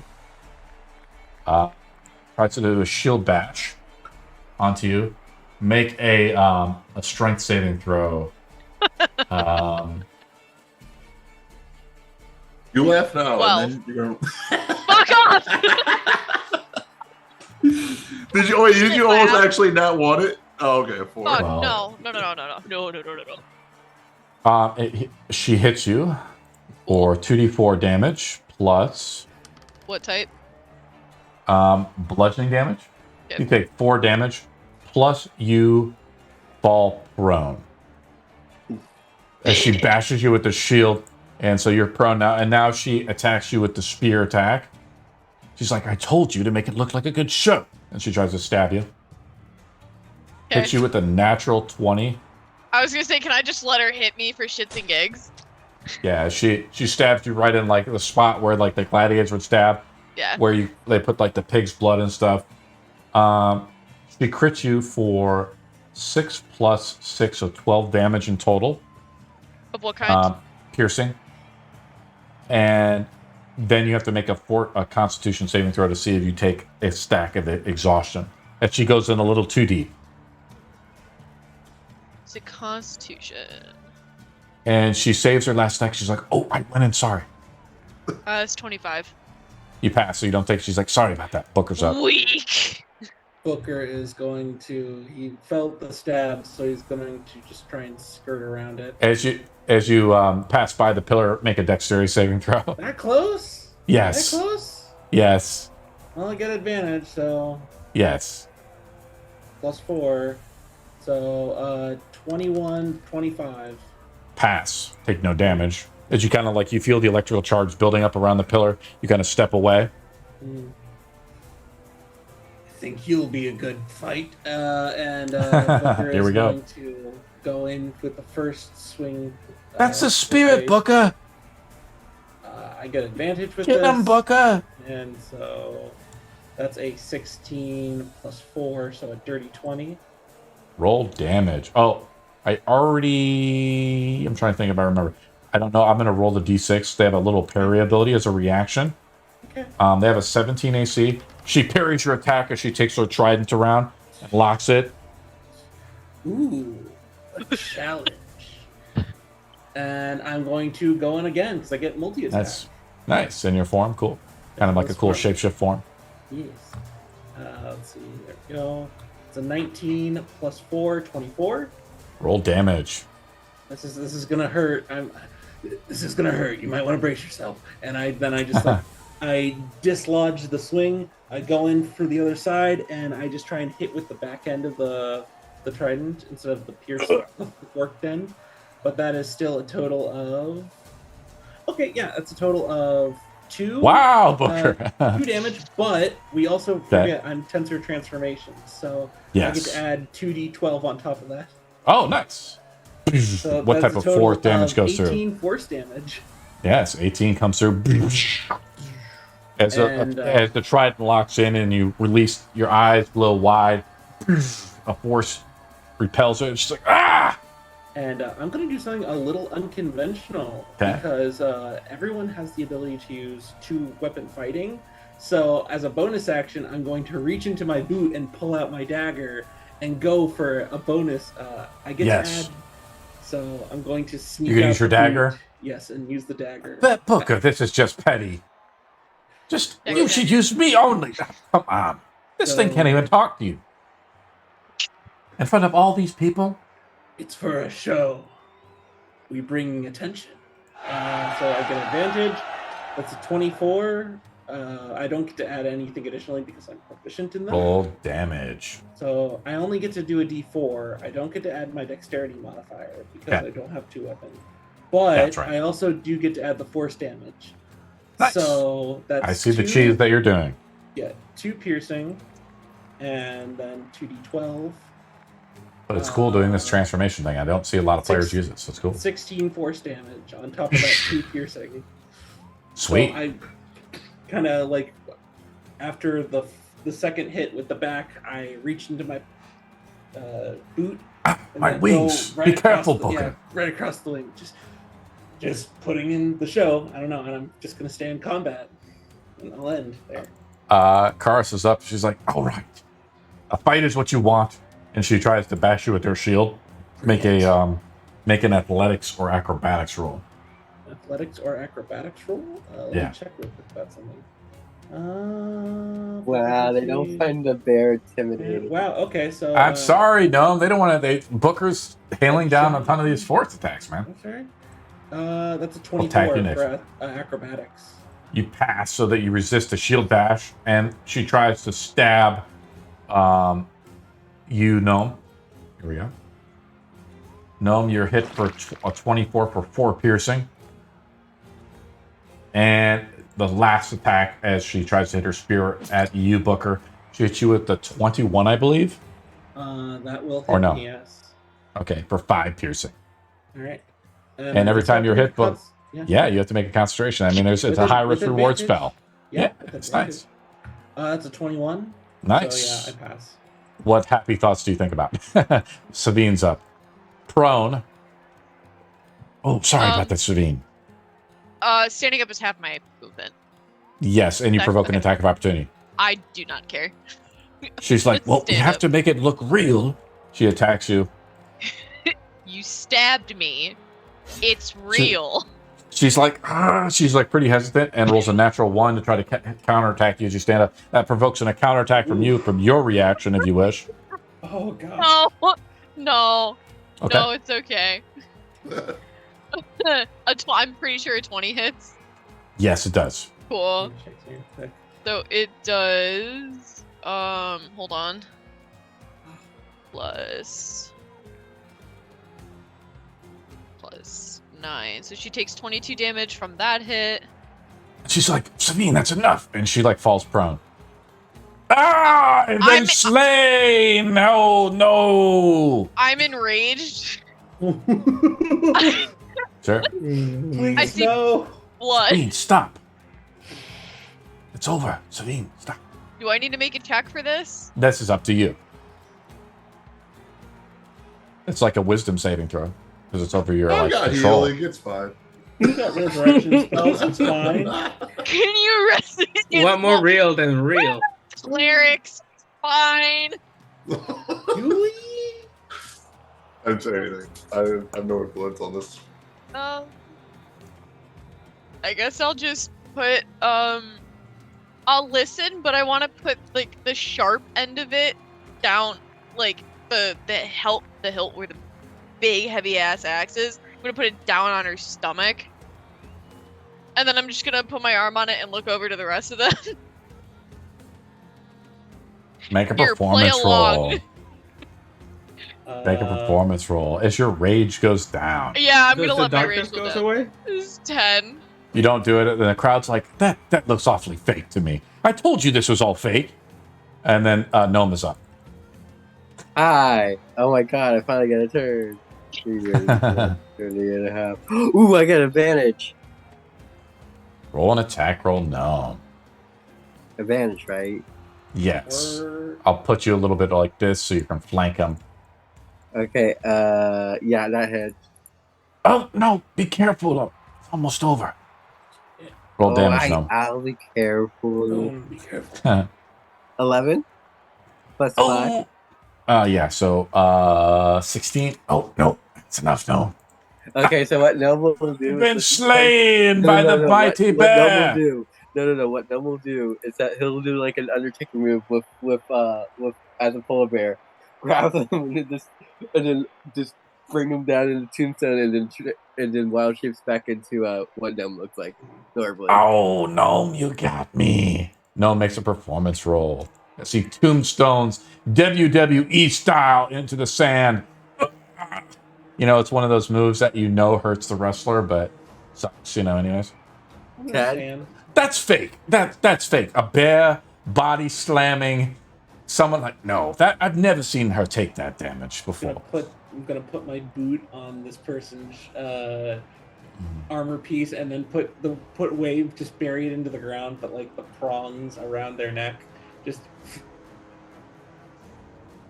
And the Delian kind of comes down and she's like, good show, guys. Great show. We'll get a lot of gold for that, I'm sure. I keep walking towards the pillar. All the gold for charity. You keep walking towards the pillar. Anto, make a saving throw. The concentration goes down, but you wake up and you see the electrical energy. Make a dexterity saving throw, Anto. Yeah. Oh, look at that. Oh, 16. That's high. You pass. No damage taken. No, it was it was even. The crowd is cheering. Odyssey! Odyssey! Odyssey! Odyssey! I don't know what happened. I didn't see anything. Odyssey! Odyssey! Do you guys do anything or say anything as the crowd is chanting out? Well, Can we go now? Since Snow is leaving, Noble will pretty much say goodbye to everyone. very much be like, Oh, that was a kind of lot in of the fun, everyone.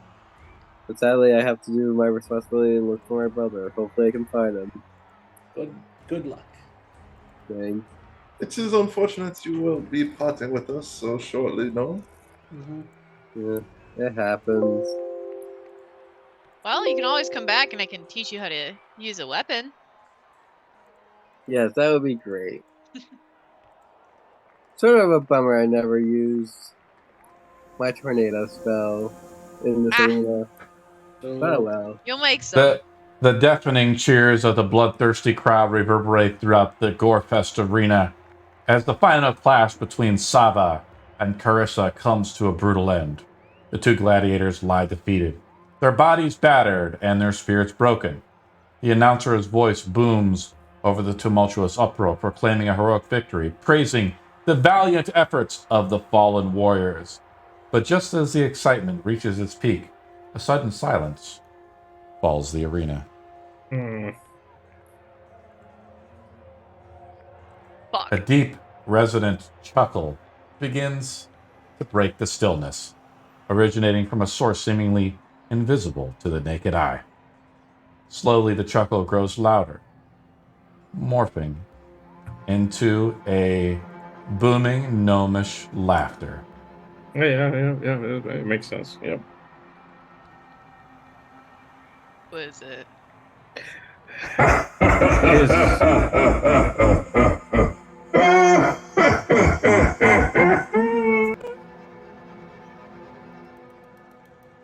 That echoes off the walls of the bloodstained-soaked arena. The air crackles with an otherworldly energy as the gnome lich, Arno, materializes before the astonished onlookers. I'm gonna rush over to Delian. Hauling Yes. ass. All speed. Where is she? There she is. I'm putting out the model, but I'm still kind of in my soliloquy, Okay. guys. Yeah, sorry. Sorry! So, Savvy kind of shuffle away. They're like, "Oh, is this a part of the show? I don't remember this. Hey, this isn't a part of the show. What's going on here? What's happening?" This is probably where put Arno. Probably put him right here. Okay. gonna help this person up and get everyone out of here. Alert the guard now. Arno's presence commands attention as his withered form, adorned with the tattered robes that cling to his skeletal frame. His eyes, hollow voids, glow with an ethereal blue light. Fixed upon the fallen gladiators and the remnants of their struggle, the arena is shrouded in an eerie stillness as the gnome lich speaks. His voice carries an air of ancient wisdom and malevolence.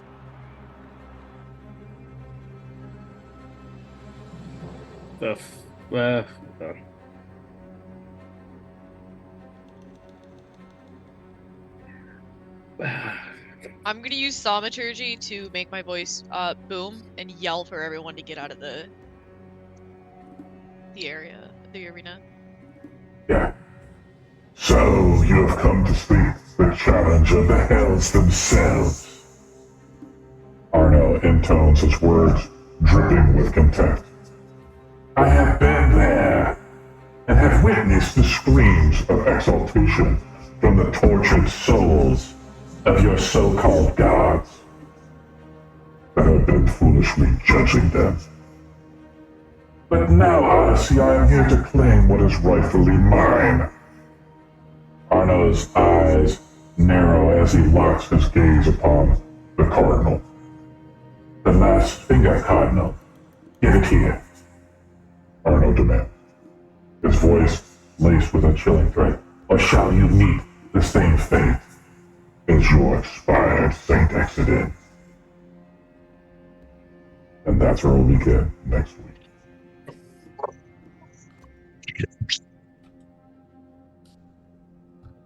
How long has it been?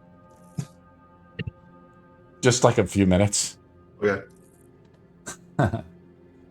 Anto is right once again. Fuck. Evil DM tactics in play.